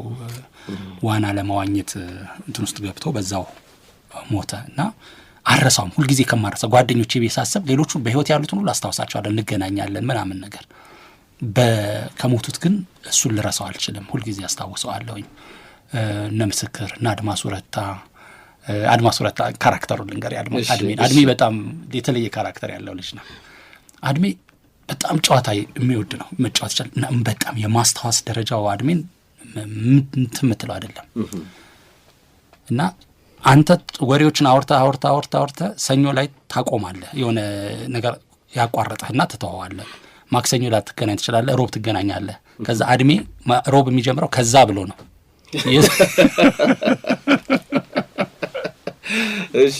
በጣም የምንወደው ጓደኛችን ነበረ። አድሜ ረን መጥራት አይችልም። ረፈሪ ነው እና በጣም የተለየ ካራክተር የነበረው በጣም ጥሩ ደፋር፣ ምንም ነገር የማይፈራ። ከዛ ዳንኤል ስባቱ የሚባል ጓደኛ ነበር። ዳኒ ደግሞ በአንጻሩ ፈሪ የነበረ ፈሪ ስለ ጠባር ለሚፈራው ምናምን ጨለማ የሚፈራውን ያክል መፍራት ማሰብ አትችልም። እኔ ሰው ልጅ ብዙ እንትን አውቃለሁኝ። በቃ ጨለማ ይፈራል ሲፈጥረው። ኤርትራዊ ነው፣ ኤርትራዊ ሙዚቀኛ ነው፣ በጣም ይታወቃል። ዳንኤል ስባቱ ሳክስፎኒስት ነው። ከአምባ ያንን ኤርትራዊ ይባሉ ነበር። ኖ ለምን ሰጣቸው ቀና ኤርትራ ይያል? ኖ አሁን ኤርትራዊ ነው። አሁን ኤርትራ ነው ያለው፣ ኤርትራ ነው የሚኖር። ከዛ በኋላ ግን መጥቶ ኢትዮጵያ ውስጥ እኔ ጋር አርፎ እኔ ዋስ ሆኜው ኢትዮጵያ ውስጥ ኖሮ ቤተሰቦቹን አምጥቶ ከዚህ አሁን ለንደን ነው የሚኖረው እና በቃ ወንድሜ ነው። አሁን ኤርትራዊ ነው ስል ከእንትን አንጻር አይደለም የምለው፣ ግን ከተለያየ ቦታ ዳይቨርሲፋይ መሆናችንን ለማመላከት ነው። ተስፋውን ጸጋው የሚባል ልጅ ነበረ። በጣም ጎበዝ ልጅ፣ የተለየ ካራክተር ያለው ልጅ። ተስፋዬ አንዳንዴ ቀጥል ስም በጣም እኛ ጋር በጣም ለመምህር አሁን ቅድም ዳኒ አንስቶልሃል፣ ስም ይወጣልሃል። እንደ ዋናው ስም ሁላ ልትረሳው እስክትችል ድረስ ስም ይወጣልሃል። እና ተስፋዬ ሽምብሬ ነበረ የምንለው። ጸጉሩ የተቆጣጠረች ስለነበረች ተስፋዬ ሽምብሬ እንለው ነበረ ተስፋዬን። ምስክር ኃይለማርያም ያው ተከትሎ የሄደው እስከ መጨረሻ። ጆርጅ ስዩም፣ እንዳልባባው ላቀው፣ ብዙ ናቸው። እንደው አንተ ስም አስጠርተኝ የረሳዋቸውን እንዳይታዘቡኝ እንጂ የኛ ጀማ ደግሞ በጣም ብዙ ነው። አቡሌ ጀማ ይባላል። አቡሌ ሜዳ የምትባላለች ትንሽ፣ ትልልቆቹ ስለማያጫውቱ እንኳን ስለማይሰጡን ትንንሾች ስለነበርን ሃይድ ስኩል ውስጥ ስንገባ አቡሌ ሜዳ የምትባላለች፣ እዛ እንራገጥ ነበርና የአቡሌ ልጆች አመድ መስለን የምንወጣ ልጆች።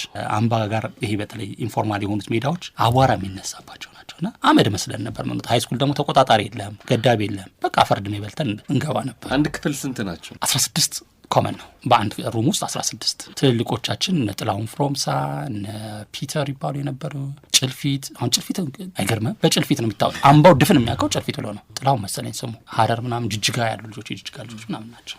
ፍቅር አልያዘህም ነበር? አምባ እንዴት ነው የማይዝህ? ከማን ለምን ከማን ስንት ልጥራለህ ትላለህ። ከዛ ይይዝሃል። እውነቱን ለመናገር የማስ ፍቅር ነው። አንዷን ልጅ ወደድኳት ካለ ወዳጁ አይበዛም። ግቢው ደግሞ ጥሩ እድል ምንድነው የመታየት እድል ይሰጣል። ምንድነው ስነ ጽሁፍ ሊሆን ይችላል ወይ አንተ ኤሌመንትሪ ላይ ያላነሳው ሰው ትዝ አለኝ። ጎማ ታይመር የሚባል ሰው አስተማሪ፣ ጎማ ታይመር ታዋቂም ጭምር ነው በኢትዮጵያ የትምህርት ቤት እንትን። አሁን እሱ ለስነ ጽሁፍ አንዱ ከደገፈኝ ሰው ነው። የደገፈኝ ግን ደግፎኝ ብቻ ሳይሆን ግን ተቃውሞኝ ነው የደገፈኝ። ግጥም ሰጥቼው እንትን ብሎኝ ነው ይሄን አንተ አልጻፍኩም ብሎ አባሮኝ። ከዛ በኋላ እንደምችል ያወቅኩት በጎማ ታይመር ነው። የፍቅር ላታልል ብዬ አይደለም። እዛ መድረክ ላይ ግጥሞችን ታነባለህ፣ ትታያለህ። የዳንስ ፕሮግራሞች አሉ፣ ትደንሳለህ፣ ትታያለህ። ብዙ በአንድ ጊዜ ማስታውሰው እቺ ልጅ ስሟን ሜንሽን አላደርግም። በአንድ ጊዜ 4-5 ልጆች የወደድናት ልጆች ነበር። ከዛ እኔም ይላልና ምኑ ነው ጆሮአችን የወደዳት ወይስ አይናችን? ይሄ ማለት ኤሌመንተሪ ነው። አራተኛ ክፍል ነው 4 እንኳን 5 6 አካባቢ። ከዛ በኋላ ሲሪየስ የሆነ ፍቅር ምለው አይነት ነገር ሊሆን አይችልም። ግን በብሽሽቁ ውስጥ ምናምን ለምሳሌ የኔ ጓደኞች አሁን የሚሰሙት እንዳይታዘቡኝ እሷም ስለምታውቅ በእንትን ነገር ከተባለ እንዴ ነው እቺኛ ልጅ ወይ አልታነቀ ወይ የሆነ መተናኮስ ነው እንጂ እንትን አይደለም። የሆነ ስሜት ይኖርሃል። ግን ስሟ ቢነሳ እኔን ነበር እንዴ ብትል ምን አለበት? የት እንዳለች እንዴት አይነት ላይፍ ውስጥ እየኖረች እንደሆነ አላውቅም። አሁን መጽፋው እየጻፍኩ ያለሁት መጽሐፍ አለ። እዛ መጽሐፍ ላይ በርካታ ሰርፕራይዞች ይኖሩት ይመስል ለኔ ጓደኞች ለዛ ይቀመጥ። ከዚህ በኋላማ እኔም አድማጮችን በጉጉት እንጠብቃለን። አይ ብዙ መጽሐፍ እዚህ ላይ ኧረ ምን እንላለን? ሸገር ላይ ታገሱ የተናገረላት ሴት ማናት ትችላለች ብናነብ ያደርገናል። ቅድም ሃይ ስኩል ላይ ቲቸር አለማየሁ ብለህ ነበር። አዎ እስቲ ስለሳቸው ደግሞ ቲቸር አለማየሁ አንድ ስቶሪ በነግርህ ቆንጆ ነው። ቲቸር አሌክስ ነው የምንለው። አሁን በጣም ወረደ አብረን እኮ ቁጭ አለን። በጣም አንዳንዴ በጣም ይገርማል ህይወት። ከመንግስቱ ኃይለማርያም ጋር ምን ቁጭ አልኩኝ። ህይወት በጣም ነው የሚገርመው። ማደግ የሚባል ነገር ልጅ ላይ የምትዘራውን ነገር ታገኘዋለህ። አጣመ ካሳደግከው በቃ መንገድ ለመንገድ የምትገናኝ አይደል። በትክክል ካሳደግከው ግን በቃ አብሮህ የሚቀመጥ ነው የሚሆነው። ጋሽ አለማየሁ ከነዛ መካከል አንዱ ነው። ጋሽ አለማየሁ ከማስታወሰው የእንግሊዝኛ መምህራችን ነበር። እኔ እንግሊዝኛ ነው ያስተማረኝ። እንግሊዝኛ እንድጠላ ያደረገኝ መምህር ነበር አምባ ውስጥ። ሂሳብ ያን ያህል አልወድም honestly speaking ማለት ነው። አልወድም አድማይር አድርጌ አይደለም እንደ ክብር አይደለም ይሄን የምለው። በሆኑ ምክንያቶች አልወድም ወይም ይጨንቀኛል። እንግሊዝኛን እንደ ሂሳብ አድርገው ሲያመጡት የበለጠ ያስጠላል። ቨርብ ፕላስ ምናምን አድርገው እንዲህ ሲሉኝ ኮንፊውዝድ ነበር መሆን የነበረው። እንደዛ አድርጎ ያበላሸኝ የነበረ መምህር ነበረኝ ታች ትምህርት ቤት ላይ። ሃይ ስኩል ላይ ስመጣ እንግሊዝኛን እንድወድ ካደረጉኝ ሰዎች መካከል አለማየሁ ነው። ቲቸር አለማየሁ ነበር። ቲቸር አሌክስ ከማራሳው ስቶሪ ልንገር ብያለሁ። አንድ ወቅት ላይ አርፍጄ መጣሁና ግቢ ውስጥ መንቀሳቀስ አትችልም። ትምህርት ክፍል ውስጥ ትምህርት የተማሩ ሰዎች መንቀሳቀስ አትችልም። ስለማትችል ሄደ የሆነ ቦታ ላይ መቀመጥ አለብህ እስኪደወልና ሲለወጡ እስክትገባ ድረስ ማለት ነው። ከዛ ሄድኩና ከኋላ ተቀመጥኩኝ። ከክላሶቹ ጀርባ መጀመሪያ ከኛ ቀጥሎ ያለውን ትምህርት ክፍል ያስተምርና ቲቸር አሌክስ ቀጥሎ ወደኛ ክፍል ነው የሚገባው። ስለዚህ ራቅ ብዬ የኔ መምህር እንዳያየኝ አሌክስ ጋር ሄጄ ተቀመጥኩ ማለት ነው። ከሱ ክፍል ጀርባ እሱ ከሚያስተምርበት ክፍል ጀርባ አሌክስ እያስተማረ አንድ ቃል ጻፈና ይሄንን የሚያነባለ ያቺ ቃል ስታነባት በዛ እንትናችን ትሪኪ ናት፣ ኩዴታ ናት ቃሏ ግን ዩፒ ያላች አለ ኩፕዴታ እነ ነገር ብለህ ነው ልታነብ የምትችለው። ከፊት አንስቶ ያሉት ልጆች መልስ ሄደን የዚህ ሃይ ስኩል ተማሪ ሆነ ይሄ ጠፋል አንብብ ምናምን እያለ እንትን ይላል። ለማበረታታት ብዕር አውጥቶ ይሄንን በትክክል ላነበበ ይሄን ብዕር ሸልመዋለሁ ይላል ማለት ነው። እና ችቦ መሰለ ክፍሉ ሁሉም ቆመ ማለት ነው። ማንበብ አልቻለም። ከዛ ያሳዝናል። ይሄ ሲነበብ ኩዴታ ተብሎ ነው የሚነበበው ምናምን ብሎን አስተምሮ ሄደ ማለት ነው ለነሱ ክፍል። ቀጥሎ ማን ክፍል ነው የሚገባው? እኛ ክፍል። ከዛ ከፊት ነው የሚቀመጠው። ትንሽ ቀጫጫና ትንሽ ነው ብያለሁ። ከፊት ነው የሚቀመጠው። ከዛ ከኔ አልጀመረም። ሰቀቀናም ስለሆንኩ ሊሆን ይችላል። ችቦ ያደረገው ክፍሉ እንደዛ ያችኛውን ጥያቄ ጠይቆ ችቦ ወደ ከዛ እኔ ጋር ደረሰ። ይታገሱ ኩዴታ አልኩት። አይኑን አላመነ። አጨብጭቡለታል። ተሸለምክ? 3 ጊዜ አስጨበጨበልኝ። ያስቀርብኝ ነው ብዬ ደንግጬ አልኩ። ያችን መጨረሻ ላይ ሸለመኝ ያችን ቲቸር አሌክስ። ያቺ በቃ በጣም ማስታወስ ለጓደኞቼ ስነግራቸው እንናገራለን እናቃጥራለን ብለውኝ ማለት ነው ቀጣሪዎች። ቲቸር አሌክስ በኋላ ላይ ያወቁኝ ዘግቼ በኋላ ላይ አንድ መጽሔት ተዘጋጀ። ሲዘጋጅ ይሄን ስቶሪ ጻፍኩት እና እዛ ላይ ያወቀ ይመስለኛል። አውቆታል ያወቀ ይመስለኛል። ያው ሰምተውካል። ቲቸር አለማየሁ ይታገሱን ሰሙት? ሰምቼዋለሁ። በጣም ኢንተረስቲንግ ነው። በጣም ደስ የሚል ነው። ጋሽ እንዴት ነህ ጋሽ አሌክስ? እንደምን ይቴ ደህና ነህ? እንደምን አለ? በጣም የሚገርም ነው። ውስጤን ነው የነካኝ። ከዚህ በፊትም እንደዚሁ በጣም ነው የገረመኝ። ዛሬም ደግሞ በዚህ ጣቢያ ላይ ይሄን መስማቴ በጣም ነው ደስ ያለኝ። አመሰግናለሁ። ለአዘጋጆቹም በጣም አመሰግናለሁ። ይቴ አሁን ተማሪም ብቻ ሳይሆን ጓደኛዬም ልጄም ሁሉም ነገሬ ነው እና በጣም ማከብረው ልጅ ነው። በስነ ጽሁፍም ተኮትኩቶ ያደገና አሁንም ያን የኛን ፍሬ እያየን ነው፣ እየቀመስን ነው። በጣም ነው የማመሰግነው አዘጋጆችንም። እናመሰግናለን መምህር አለማየሁ።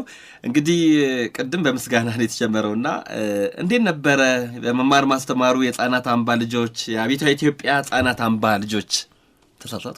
የአብዮታዊት ኢትዮጵያ ህፃናት አምባ ልጆች በቀለም ትምህርቱም በተግባር ትምህርቱም በስነ ስርዓቱም በሁሉም መስክ ተኮትኩተውና አብበው ያደጉ ልጆች ናቸው። አሁንም ብዙዎቹ በጥሩ ደረጃ ላይ የሚገኙ ልጆቻችን ናቸው። በጣም ደስ ይላል። እንግዲህ የእያንዳንዳችን መሰረት መምህራኖቻችን ናቸው። እርሶም ዛሬ ለቆሙበት እኛም ሌሎችም መምህራኖች አስተዋጽኦአቸው ከፍ ያለ ነው። መምህራንን የምናመሰግንበት ፕሮግራም ላይ ስሙ ተጠርቶ እንዲያድርገዋል እኮ ነው የተባሉትና ምን ተሰማው? እጅግ በጣም ትልቅ ክብር ነው የተሰማኝ። መምህርነትን አሁንም እወደዋለሁ፣ ድሮም እወደዋለሁ፣ አሁንም እወደዋለሁ። መምህር መሆን ሁልጊዜ መምህር አያረጅም፣ ወጣት ሆኖ ነው እንትን የሚለው እና ይሄን ስሰማ ደግሞ እጅግ ትልቅ ብርታት ነው የሰጠኝ። ወደ ድሮው የማስተማር በወጣትነት የነበረውን ጉልበቴን ነው ያሳየኝ እና በጣም ትልቅ ነገር ነው፣ ትልቅ ብርታት ነው። መምህር አለማየሁ በጣም ነው የማመሰግነው። ጋሽ አሌክስ እኔ በጣም ነው የማመሰግነህ። የሚገርመው ነገር ከልጅነቴ እንደገና አሁንም አድጌም ራሱ የምትመክረኝ መሆኑ በጣም የበለጠ እንዳመሰግንህ ከመምህር በላይ እንዳስብህ እድል ሰጥቶኛል። በጣም እግዚአብሔር ይስጥልኝ መምህሬ። እኔም እግዚአብሔር ይስጥልኝ፣ ተባረክልኝ። እንዲሁ ሌላው ጽሁፍህን ለማየት ያብቃኝ ይሆናል። እቺው ታሪክ ያለችበት መጽሐፍ የተዘጋጀች ነው። በጣም ጥሩ ነው። ለእሷን ደግሞ ለማየትና ለመቅመስ እድሜ ሰጥቱን ለማየት ያብቃን። በጣም ነው የማመሰግነው ሬዲዮ ጣቢያውንም ልጄንም በጣም ነው የማመሰግነው። ያክብርልኝ። በጣም ደስ ይላል። ይታገሱ። አሁንም በሙዚቃ ፋታ እንውሰድና መልሰን እንገናኝ። የማንን ሙዚቃ ትጋብዘናለህ? እንደው ዝም የሚገርም ነው።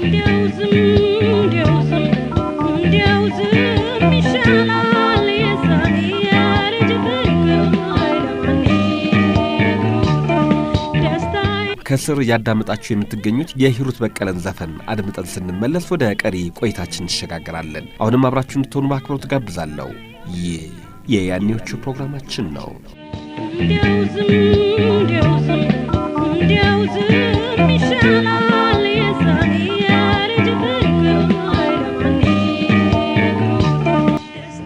የተወደዳችሁና የተከበራችሁ አድማጮቻችን ከሙዚቃ ግብዣ በኋላ መልሰን ተገናኝተናል።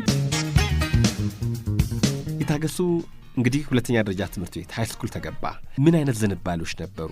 በተጓዳኝ ትምህርት ክፍሎችስ የትኞቹ ላይ አብዝተህ ተሳተፍ ነበረ? ሃይስኩል የሆነ ነገር ተቀላቀለ። በጣም ቆንጆ ጊዜ ነበረ። የበለጠ እኔ ሃይስኩል የገባሁበት ታይም የመንግስት ለውጥም የተፈጠረበት ጊዜ ነበረ። በተመሳሳይ ሁኔታ ስለ አምባ ምናልባት የሚያውቁ ሰዎች ያውቁታል። በጣም ኮሚኒስት የሆነ አስተዳደግ የነበረበት ግቢ ነው የነበረው። ስለዚህ ምንም አይነት ሃይማኖት የሚባል ነገር የለም። ምንም አይነት ከህግ ውጭ መንቀሳቀስ ነገር እድል የለህም። ማለት በጣም ስርዓት ባለ ሁኔታ ነው ነገሮችን የምትከታተለው። ያኔ ግን የቤተ ክርስቲያን እንቅስቃሴ መጣ። ብፁዕ አቡነ ጎርጎርዮስ ይባላሉ። የእሳቸው ወደ ግቢው መምጣትና በእሳቸው ጥረት ቤተ ክርስቲያን ተመሰረተ። ስለዚህ ወደ ቤተ ክርስቲያን የመሳብ የተለያዩ ከተለመዱት ፊት ከነበሩት አይነት አክቲቪቲዎች ውጪ ተጨማሪ አክቲቪቲ ተጨመረ። ስለዚህ ስነ ጽሁፍ ለኦርቶዶክስ ብቻ ነው ወይስ ለሁሉም ነው የተከፈተው? በኋላ ላይ ሙስሊሞችም ተከፈተ፣ የፕሮቴስታንቶችም በጎን ተከፈተ። የዚህኛው መከፈት ለሌሎቹም በር ከፈተ እና አንድ በትምህርት ቤት ውስጥ የሚኒ ሚዲያ እንቅስቃሴዎች ውስጥ አክቲቭ ነበርኩኝ። ሁለት በቤተ ክርስቲያን ውስጥ የሰንበት ትምህርት ቤቶች ውስጥ በጣም አክቲቭ ነበርኩኝ። አራት በግቢ ደረጃ የሚዘጋጁ የስነ ጽሁፍ ምሽቶች ነበሩ፣ ቅድም ከዳኒ ጋር ስናነሳ የነበረው። እዛም ላይ ደግሞ አክቲቭ ሆኜ መንቀሳቀስ ጀመርኩኝ። በብዙ መንገዶች በጣም የበለጠ ቦልድ ሆኜ በግቢ ውስጥ እድለኛ ሆኜ በሳይዝ እና በእድሜ ትንሽ አነስልና ግን ከትልልቆቹ ጋር ነኝ። ትንሽ በመሆኔ ደግሞ ከትንሾች ጋር የመጫወት እድል አለኝ። ስለዚህ ቤተ ክርስቲያን ውስጥም ሌሎች መድረኮች ላይ ምናምን መገኘቴ በአብዛኛው አምባ ውስጥ ቦልድ ሆኖ ከሚታዩት ልጆች መካከል አንዱ ሆንኩኝ። ስለዚህ ትምህርቴ ላይም ደህና ነኝ፣ ግን ሞር ወደ እነዛ ነገሮች የመሳብ ልማዴ ግን የተፈጠረ መድረኮችን እያገኘው ስነ ጽሁፎችን እየሰራው ወደዛ አይነት ነገር ውስጥ ሄድኩኝ። ዋው ደስ ይላል። እንግዲህ በእንደዚህ አክቲቪቲዎች እየተሻገር ከ12 ያክል ደረሰ። ህጻናት አምባ ነዛ አሁንም ህጻናት አምባ ነው። እሺ 83 ደርግ ከወደቀ በኋላ ግቢው ሌላ አይነት መልክ እየያዘ መጣ። ከዛ በፊት ግን 1981 ዓመተ ምህረት ወታደራዊ መፈንቅለ መንግስት ተካሄደ። የሀገሪቱን ፕሬዝዳንት የአምባውን አባት ኮሎኔል መንግስቱ ኃይለማርያምን ከስልጣን ለማውረድ የተደረገ የከሸፈ መፈንቅለ መንግስት ነበረ። ያኔ እዛ ግቢ ውስጥ የነበረው ስሜት እንዴት ነበረ? እኔ አስታውሳለሁ መፈንቅለ መንግስቱ ተደረገ ሲባል አምባ ቅድማው ደውል ነው የሚያዘን ይያለው አይደል? ይሄ ደውል እንደሚባለው ነገር አዞን ተሰልፈን ስንሰለፍ ጥፍርህን ትታያለህ፣ ጸጉርህ ቅጫ መያዝ አለመያዙን ትታያለህ። እያንዳንዱ ደብተርን በትክክል ስራ እስክሪብቶ እንዲህ ተሰልፈናል። ከሱ እኩል ያለ ሌላ ተግባር ምንድነው? በሆርን ነው እንደሚባለው አሎ የሚባለው ነው ማይክሮፎን አለ ለሁሉም ለግቢው የሚሰማ በየቦታው በዛፎቹ ላይ ተሰቀላለ። በዛ የድምጽ ማጉያ እንትን ይደረጋል፣ ዜናዎች ይለቀቃሉ። ስለዚህ ትሰማለህ። ሰዓትም መቆጣጠሪያ እሱ ነው። 6 ሰዓት ደረሰ 7 ሰዓት እሱ ነው የዛኔ ማያ ተዘካለ እኮ የዛኔ አሁን 24 ሰዓት የናንተ ጣቢያ ወይም እንደዚህ ሌሎች ጣቢያ ሲሄዱ አስገራሚ ነው። በዛ ጊዜ እኮ ጠዋት ላይ የተወሰነ ሰዓት ይደመጣል፣ ይቆማል። ከዛ 6 ሰዓት ላይ ይጀምራል፣ 8 ሰዓት ነው 7 ሰዓት ከምናምን ያቆማል። 7 እንዲህ ነበር የሚቆም የነበረው። እንግሊዝኛ አለ አይደል? ከ7 እስከ 8 የሆነ ሰዓት እንዲህ ነበር ጊዜ የነበረው።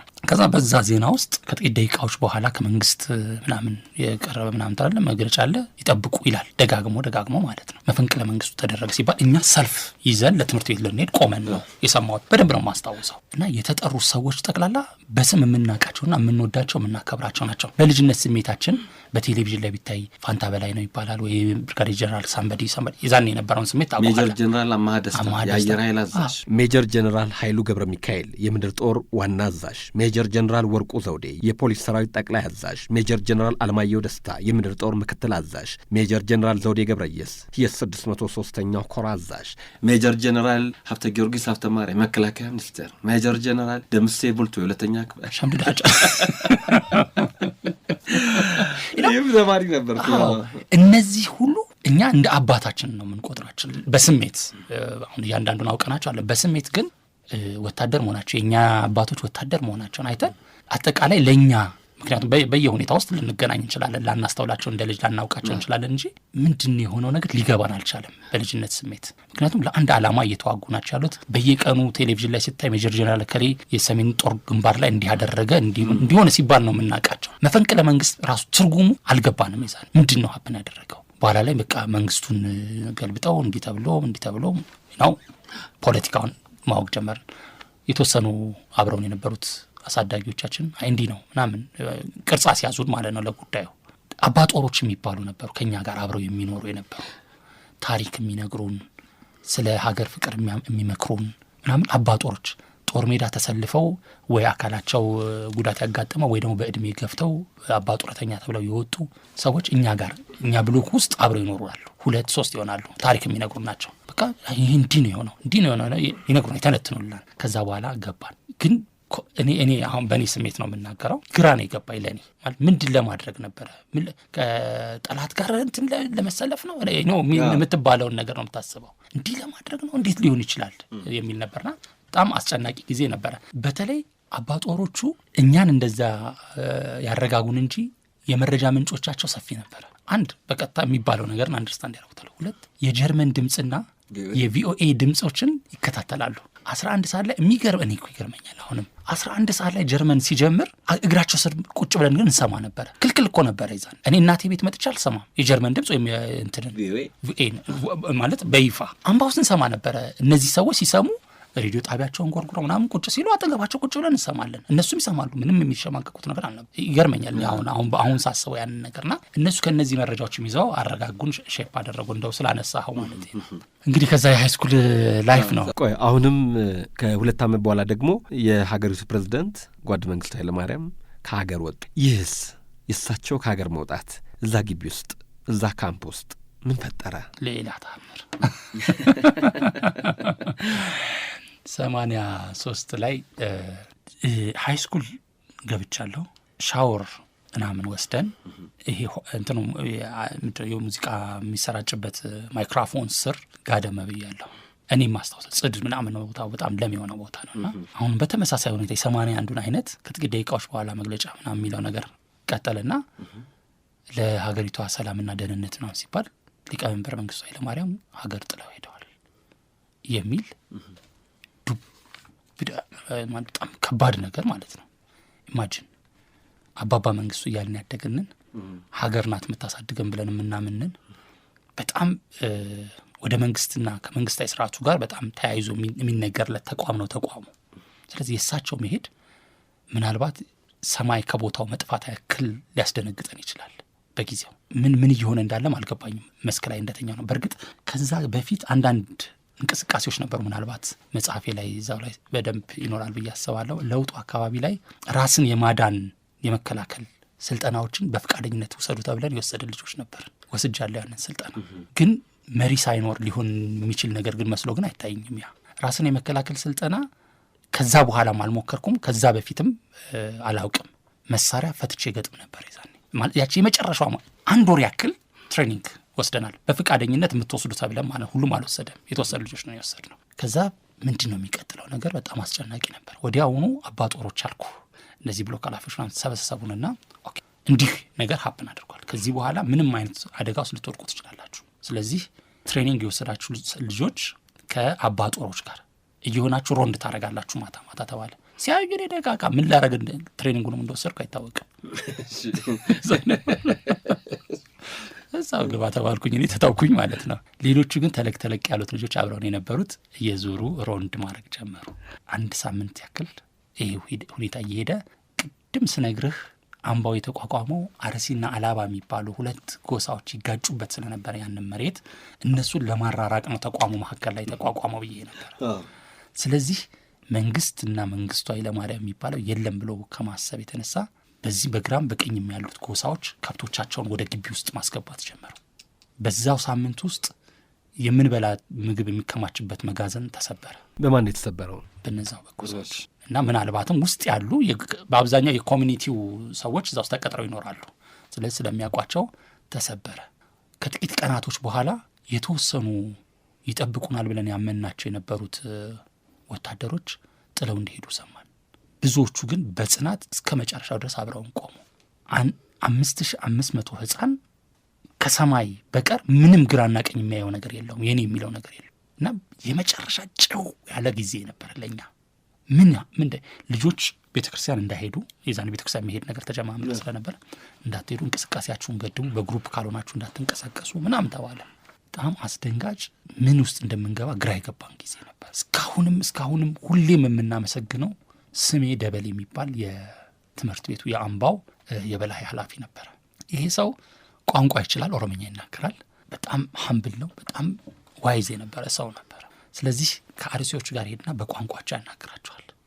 አላባዎቹ ጋርም ሄዱ ደግሞ እንደዚሁ ከሌሎች ሽማግሌዎች ጋር ሆኖ ያናግራል። በተቻለ አቅም ደግሞ የነበረው በሰራዊት ነበር የሚጠበቀው።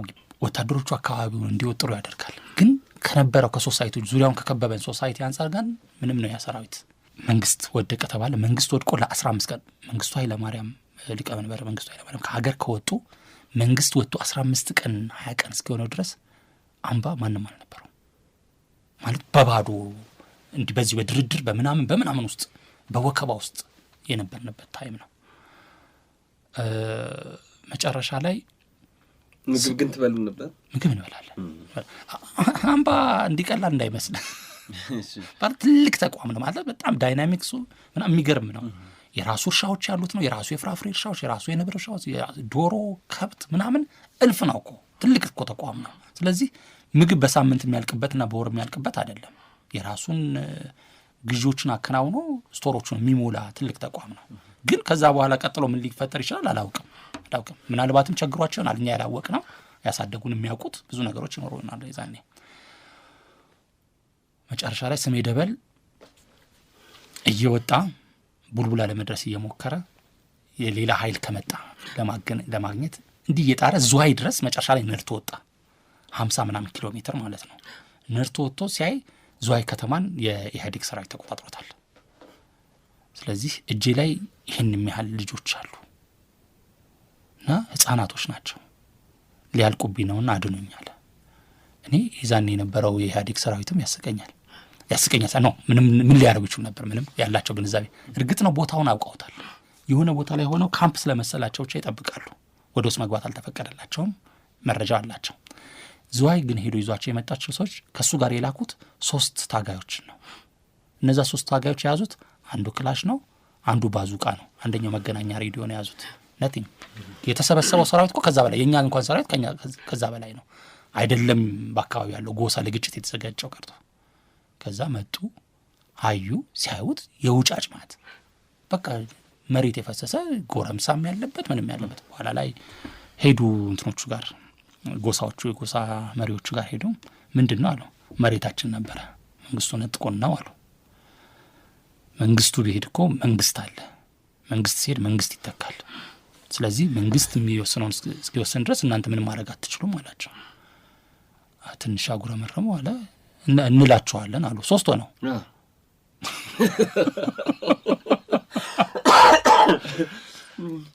ፋይናሊ ያጎሳ ተበተነ። ከዛ በሬዲዮ ምናምን ተጠራርቶ በኦራል ተጭኖ 1 ኦራል ነው 2 ኦራል መጥቶ ገባ ግቢ ውስጥ። እነሱ ከመጡ በኋላ ጠቡ ከማን ጋር ሆነ? በእኛና በእነሱ መሀል። እሺ ቀጥሎ ደግሞ በእኛና በእነሱ መሀል ሆነ። በብዙ መንገድ እኛ ሊሉን የሚፈልጉትና እኛ የተቀረጽንበት መንገድ በፍጹም የሚገናኝ አይደለም። ስለዚህ ፊት ለፊት ነን፣ ደፋሮች ነው። ያን ባለች ደፋር ነው። በዛ ሁኔታ አስቸጋሪዎቹ ጊዜያቶች እየለዘቡ ተጠናቀቀ። ማትሪክ ወሰዳችሁ? ማትሪክ ወሰደን። እንግዲህ ይኸውልህ 83 ያለውጥ ከመጣ በኋላ 84 እና 85 አምባው አፈርድም ይበላ እየወረደ መጣ። 85 ዓመተ ምህረት የሚገርም ወባ ወረርሽኝ ተመታ። የዛኔ 12ኛ ክፍል ነበር። እኔ ኦልሞስት 85 ሳልማር ቀረሁ ወባ ታመሜ። በዛ ምክንያት ከኔ ጋር የነበሩት ልጆች አለፉ፣ እኔን አለፉኝ። 86 እንደጀመርኩኝ ታመምኩኝ። ሊያስቀጥለኝ አልቻለም። እናቴ አትሞትም ብላ ይዛኝ መጣች ወደ አዲስ አበባ። ከዛ በኋላ አምባ 12ን አልተፈተንኩም። እኔ አዲስ አበባ መጥቼ ነው የተፈተንኩት። የተፈተንክ የካቲት 12 የሚባል ትምህርት ቤት ፈረንሳይ ለጋሲዮን የነበረ ትምህርት ቤት። በዛው ከካምፑ ጋር ያለ ግንኙነት ተቋረጠ? እኔ ካምባ ወጣው፣ ግን እኔ ኮኔክሽኖቼ በጣም ሰፊ ስለነበሩ አልተቋረጡ። ቀጠለ ቆይታ ካበቃ ያኔ አንተንና እነዛን ያንተ ኩዮች ያንተ ታላላቆችን ያንተ ታናናሾችን የጠበቁ ባለውለታዎቻችሁን እንዲሁም ደግሞ አብረው ላደጉ የህፃናት አምባ ታዳጊዎች የህፃናት አምባ ወንድመቶች አንድ ሙዚቃ ጋብዝ። ለውዲቷ የጥላሁን ገሰሰ ለውዲቷ እናት ኢትዮጵያ ለውዲቷ ለእናት ኢትዮጵያ ታጥቄ ጠንክሬ የምሰዋላት ነኝ እኔ ስላገሬ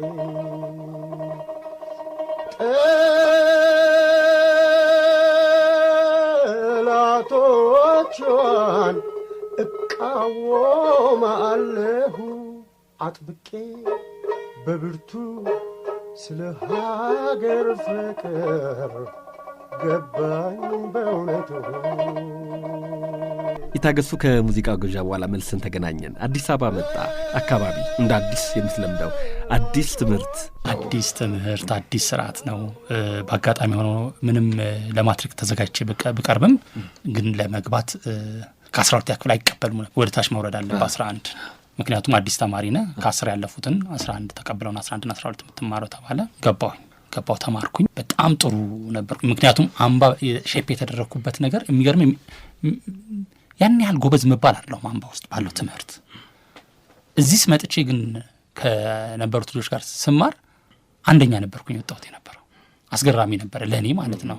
ማለት እዛ የነበረው ካፓሲቲ በጣም እድል ሰጠ። ምን ኤክስፖዠር ግን አገኘው እዚህ በሬዲዮ እንሰማቸው የነበሩ በተለያየ ቦታዎች ላይ ተሳትፎ ከሌከንትን ጻፈ የሚባለውን ሐሳብ እዚህ የነበሩ የፈረንሳይ ልጆች የነበሩት አብረውኝ የሚማሩ ልጆች በደንብ አድርገው አስተካከሉኝ። አብረን ቲያትር እንሰራለን፣ አብረን ለሬዲዮ ሄደን ግጥምና እንትን እናቀርባለን። ገጠር ልማት ነው ምናምን የሚባሉ ሬዲዮ ፕሮግራም አይቀረንም ስንሄድ ማለት ነው። ቤተሰብ ምናምን የሚሉ ሐሙስ ይቀርቡ የነበር ኢትዮጵያ ሬዲዮ ላይ እየሄድን በቃ ማቅረብ ጀመረን። ድራማዎችን መጥቅ የሚባል ክለብ መሰረትን ምናምን እና የእነሱ ጋር መገናኘቴ ሌላ ቫይብ ደግሞ እዚህ ፈጠረልኝ። ትምህርቴንም በደህና ሁኔታ ተማርኩኝ፣ ጨረስኩኝ 12ኛ ክፍል። ውጤት መጣ። ግን ውጤቱ ግን ዩኒቨርሲቲ የሚያስገባ አልነበረም። የዛኔ ኮታ የሚባል ነገር ነበረ እና 2.6 ነበር የመጀመሪያ ካመጣህ እኮ የዩኒቨርሲቲ ብቁ ነህ፣ ግን ቦታ ስለሌለ ግን 2.6 ሊያስገባኝ አልቻለም። ስለዚህ እንደገና ማስተካከል ነበረብኝ። መደበኛውን ጨረስኩኝ። ከዛ በኋላ እንደገና ቲኤምኤስ በማታ ደግሞ ገባውና ደግሞ ለማስተካከል ሞከርኩኝ። ታግዬ አስተካከልኩት። ከዛ በኋላ ዩኒቨርሲቲ ጆይን አደረኩኝ። በዛ ሁኔታ ነው ሄድኩት። ምን አጠና? ቲያትር አጠናሁኝ። ቲያትር የመጀመሪያ ዲግሪን ቲያትር ላይ ነበር የሰራሁት። በጣም እንግዳ ከነበረው ባች ጋር ነው የተቀላቀልኩት። እንደነ ተስፋዬ ገብረሃና፣ እመቤት ወልደ ገብርኤል፣ አስቴር በዳኔ፣ ቴዎድሮስ ተክለአረጋይ፣ ሁሴን ከድር፣ እነ ካሌብ ዋለልኝ፣ እነ ሚካኤል ሚሊዮን፣ እነ መዓዛ ታከለ። ጀስት ክፍሉ ስትገባ ቴሌቪዥን ሩም የገባህ ነው የሚመስል። በቃ ፖፑላር የነበሩ ልጆች የነበሩበት ባች ውስጥ ገባሁኝ። ከነሱ አንጻር እኛ የለንም፣ ዱቄት ነን። ሰርተው አርሰው አለስለሰው የገቡ ናቸው። ዩኒቨርሲቲ ላይ እነማን ማመስገን ትፈልጋለህ ከመምህራኖች? ወይ ብዙ ናቸው። ለማንሳት እንደው ለናሙና ያክል ቲያትር በተማርኩበት ሰዓት እነ ቦና አሻግሬ፣ አሰፋ ወርቁ፣ ተሻለ አሰፋ፣ ዶክተር ተሻለ። ሌላኛው መምህሬ በላይነህ አቡኔ አሁን ሰሜን አሜሪካ ነው የሚገኘው። እሱም በጣም ከምወዳቸው መምህራኖች መሀል አንዱ ነበር። ከዛ በኋላ በማስተርስ ላይ ማስተርስም በዚሁ በቲያትር ነው? ኖ ኢትዮጵያ ሊትሬቸር ፎክሎር ነው የወሰድኩት። ፒኤችዲ ላይ ሊትሬቸር ነው የወሰድኩት። ገና አልጨረስኩም ፒኤችዲን። ማስተርስ ላይ እንኳን አስተማሩኝ ከምላቸው ዶክተር ዮናስ አብርሃምና አብርሃሞች ገጥመውልኝ የሚገርም ነገር። አብርሃም ፎክሎር ነበር ያስተማረኝና አብርሃም አለሙ በጣም የሚደነቅ መምህር ነው። ቴዎድሮስ መቼስ እሱ እንትን አይደለም እንጂ በቃ ብዙ ነገር አይን የገለጠልን ነው። እነዚህ መምህራኖችን በጣም ላመሰግናቸው ይገባል። የታገሱ መጽሐፍም ጽፈሃል። አዎ፣ ያኔ አብረው ለተማሩ አብረው ላደጉ የክፍል የሰፈር ጓደኞች ላስተማሩ መምህራኖች ይታገሱ ዛሬ ማን ነው እንበላቸው? እኔ እንግዲህ ራሴን በምን መንገድ እንደምጠራ አላውቅም፣ ግን ያው እጽፋለሁ። መጽሐፍቶች አሉኝ፣ 4 ያላነሱ መጽሐፍቶች አሉኝ። ቲያትር ሰርተሃል? ቲያትር ሰርቻለሁኝ፣ ግን ያን ያህል ጽፍ ያለሁም አንባም እያለሁ ጽፋለሁኝ። እዚህም ከወጣ በኋላ ጽፍ ያለሁኝ። በቅርቡ የኮሎኔል መንግስቱን መጽሐፍ ጽፈሃል። በአካል አገኘኋቸው። እንግዲህ ታሪክ አይደለም የሚስብ ከቅድም አንስቶ ያወራንባቸው መንገዶች ይዘው መጡና በቁም ነገር ማዕረግ ስትቀመጥ ግድ የሚልህ አሁን ስለ ነገ ብቻ አንተ አቺቭ ስለምታደርገው ነገር ብቻ ሳይሆን ሀገር ስለምታተርፈው ነገር ደግሞ ይጨንቃል። እና ያ ታሪክ አሁን ቅድም አንስቶ ሳወራለሁ የነበረው የሕፃናት አምባ ታሪክ ይቆጨኝ ስለነበር እሱ መጽሐፍ በማሰብ ተንቀሳቀስኩኝ። ኋላ ላይ ግን ከመስራቹ ከሊቀመንበር መንግስቱ ኃይለማርያም ጋር አደረሰኝ። እንዴት ተመቻቸል? መጽሐፉ ላይ አስቀምጫለሁኝ። 2 መንገድ አመቻቸልኝ። አንደኛው የአምባውን ታሪክ ለመጻፍ ጋሽ ካሳ ከበደን ታውቃቸዋለህ? ምናልባት ዶክተር ካሳ ከበደ በሰራተኛና ማህበራዊ ጉዳይ ሚኒስቴር፣ በውጭ ጉዳይ ሚኒስቴር ውስጥ በኢትዮጵያ በብዙ መንገዶች የሚነሱ ትልቅ ሰው ናቸውና እሳቸውን መረጃ በመጠይቅበት ሰዓት ላይ እሳቸው የራሳቸው መልስ ከሰጡ አምባን አስተዳድረዋል። በአምባ ምስረታ ላይም ትልቅ ሚና ያላቸው ናቸው እና ወደ ሊቀመንበር መሩኝ።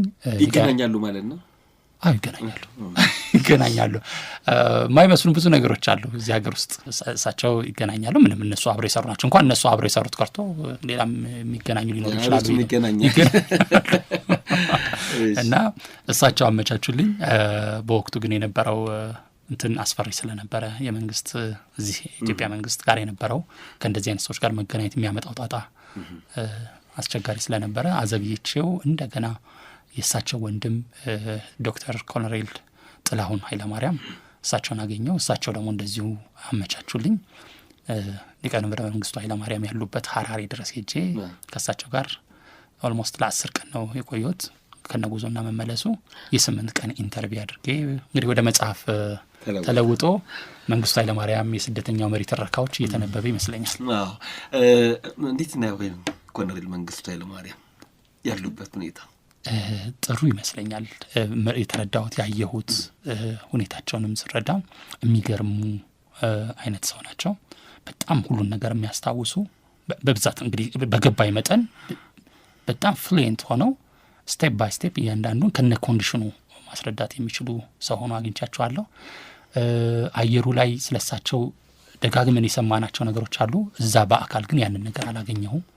በሩመር ደረጃ በሀብት ደረጃ የሚነሱ ነገሮች አሉ which is ፎርስ ሀገሩ መማር ካለባቸው ከእንደነዚህ አይነት ነገሮች መማር አለበት ብዬ አስባለሁ። ውሸት በጣም ይነዳናል። ፕሮፓጋንዳ በጣም ያደነቁረናል።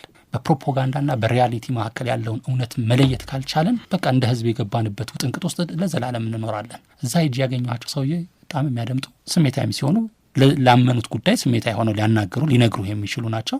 በሀብትም ደረጃ ያን ያህል አላቸው የሚባሉ አይነት ሰው አይደሉም። አክብረው የሚያደምጡ ስታወራ በፍጹም የማያቋርጡ ከሰሙ ከጨረሱ በኋላ ግን ያንተን ሀሳብ ሙሉን ወስደው ከኤ ጀምረው ዜድ ድረስ ስክን ባለ ሁኔታ ስቴፕ ባይ ስቴፕ እንደነው አንዴ የነገረውን ታሪክ ደግመ ቅዳሜ ያወራነውን መልሽ ቅዳሜ መጨረሻ ለማጠቃለያ ያሳነሳው ተመሳሳይ ቅጁ አንድ እስኪመስል ድረስ ተመሳሳይ በጣም በዛ አይነት እንትን ያላቸው ናቸው። በጣም አክብረው ነው ቤታቸው ያስገቡኝ። በጣም የተንከባከቡኝ ከነባለ ቤታቸው። ለጻናት አምባ ልጆች ምን አሉ? በጣም ልዩ ፍቅር አላቸው። እውነቱን ለመናገርም እንኳን ሄድኩኝ ብያለሁኝ። አንድ ሰው በብዙ ነገሮች ውስጥ ይገባል። ሀገር ነው እየተመራ ያለው። ወዳጅም ጠላትም ያፈራል። ወዶ ያደረገው አመሰግናለሁ የሚለው ሰው ማግኘት ደግሞ ሌላ ነገር ነው። ከሁሉም ነገር ውስጥ ወጥቶ ይህንን በጎ ነገር ደግሞ በኔ ላይፍ ውስጥ አድርገሃል መባል ጥሩ ነገር ነው ይመስለኛል። እና ሄጄ አግኝቻቸውም አውርቻቸውም ለዚህም ለእኛ ጋር ያለውን ስሜት ምክንያቱም ለመጀመሪያ ጊዜ ነው እኔ ሄድኩት የነበረው እሳቸው ጋር ከአምባ ልጆችም ከብዙ በርካታ ሰዎች ከገነት በኋላ ብዙ ሰው ጋር አይገናኙም ማለት በእንደዚህ አይነት እሳቸውን ከማያውቁ ሰዎች ጋር ማለት ነው። ከኢትዮጵያ በረሬ ነበር ያገኘኋቸው የነበረውና ስለሳቸው ያለንን ስሜት ነግራቸዋለሁ። ያውቃሉ። ቤተሰቡ ልጆቻቸው ሁሉ ስለኛ የፋሚሊ አክል ነው የሚሰማቸው። በየጉባኤው በየአደባባዩ የሚነገር ስለሆነ ጥሩ ስሜት ጥሩ ናፍቆት አላቸው። ለምን ለፍተው እንዳደረጉት ሁሉ በዝርዝር ነግረውኛል። መጽሐፉን ቢያነቡት ቆንጆ ነው። ኑሮ ባላደራ ለነጻነት ትግል ጀግናው ተሰማራ ሳኛ አመራሩ ድል አፈራ የቆራጡ መሪት ጎመራ። ዛሬ ለደረስክበት ለቆምክበት ሁሉ መነሻዎቼ መምህራኖቼ ናቸው ብለኸኝ ነበር መግቢያ ላይ። የእነዚህ መምህራን ዋጋ ምን ያህል ነው? የሚገመት አይደለም። ከኤሌመንተሪ አብርሃምን አንስቼ የመጨረሻ አማካሪ በዚህ አጋጣሚ ማስተርስ ዲግሪ ላይ ዶክተር ዮናስ ነበሩ። ዶክተር ዮናስ አድማሱ በጣም ትልቅ ምሁር ናቸው። እስከነሱ እንግዲህ አሁንም እየተማርኩ ነኝ ያለሁት። በእርግጥ እስከዛቸው ድረስ ሁሉም ያጋጠሙኝ ሰዎች የሚገርም አቅጣጫ የሚያሳዩ መንገድ የሚያሳዩ የሚመሩ ሰዎች ናቸው። እነዚህ የመሩኝ ሰዎች ከለነዚህ ሰዎች እኔ ማን ልሆን እችል ነበር? ምን ልሆን እችል ነበር? በቃ እሪ በከንቱ የተወለደው ልጅ ከመምህር ጋር ባይገናኝ ኖሮ እናቱ ቤት ውስጥ እየበላ እየጠጣ አድጎ እንደው ዛሬ ያለበት ቦታ ላይ ቢቆም ከበዛ አለማወቅ ድንቁርና ውጪ ምን ሊሆን ይችላል? ዛሬ ሰው ፊት ያቆመኝ ነገር ከእናቴ ምግብ በላይ መምህራኖች የሰጡኝ ነገር ነው እና ድጋሚ የፈጠሩን ድጋሚ የሰሩን ትልቅ ሰዎች ናቸው። ምን እንደጨመሩ ላያውቁት ይችላሉ። በወንዙ ፍሳሽ ላይ ምራቅን ብትጨምር ትንሽ ነገር መጨመር አይቀር። እያንዳንዳቸው ያዋጡት ውጤት ነን እኛ።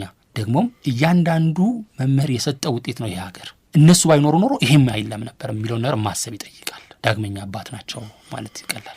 የታገሱ ቆይታችን እንዴት ነበር? ውብ ነበር። አስረዝሜብህ እንደው አድማጭንም እንዳላሰረች ሰጋሁ እንጂ በጣም ውብ ነበር። የታገሱ ከስቱዲዮ የምንወጣው አንተ በምትጋብዘን ሙዚቃ ይሆናል። የማን ይዘጋጅ? እንግዲህ ወደ እዚህ ልምጣና የነፍሴ ገዢ የሆነች ካህኔ ጂጂን ብትመርጥልኝ ነው።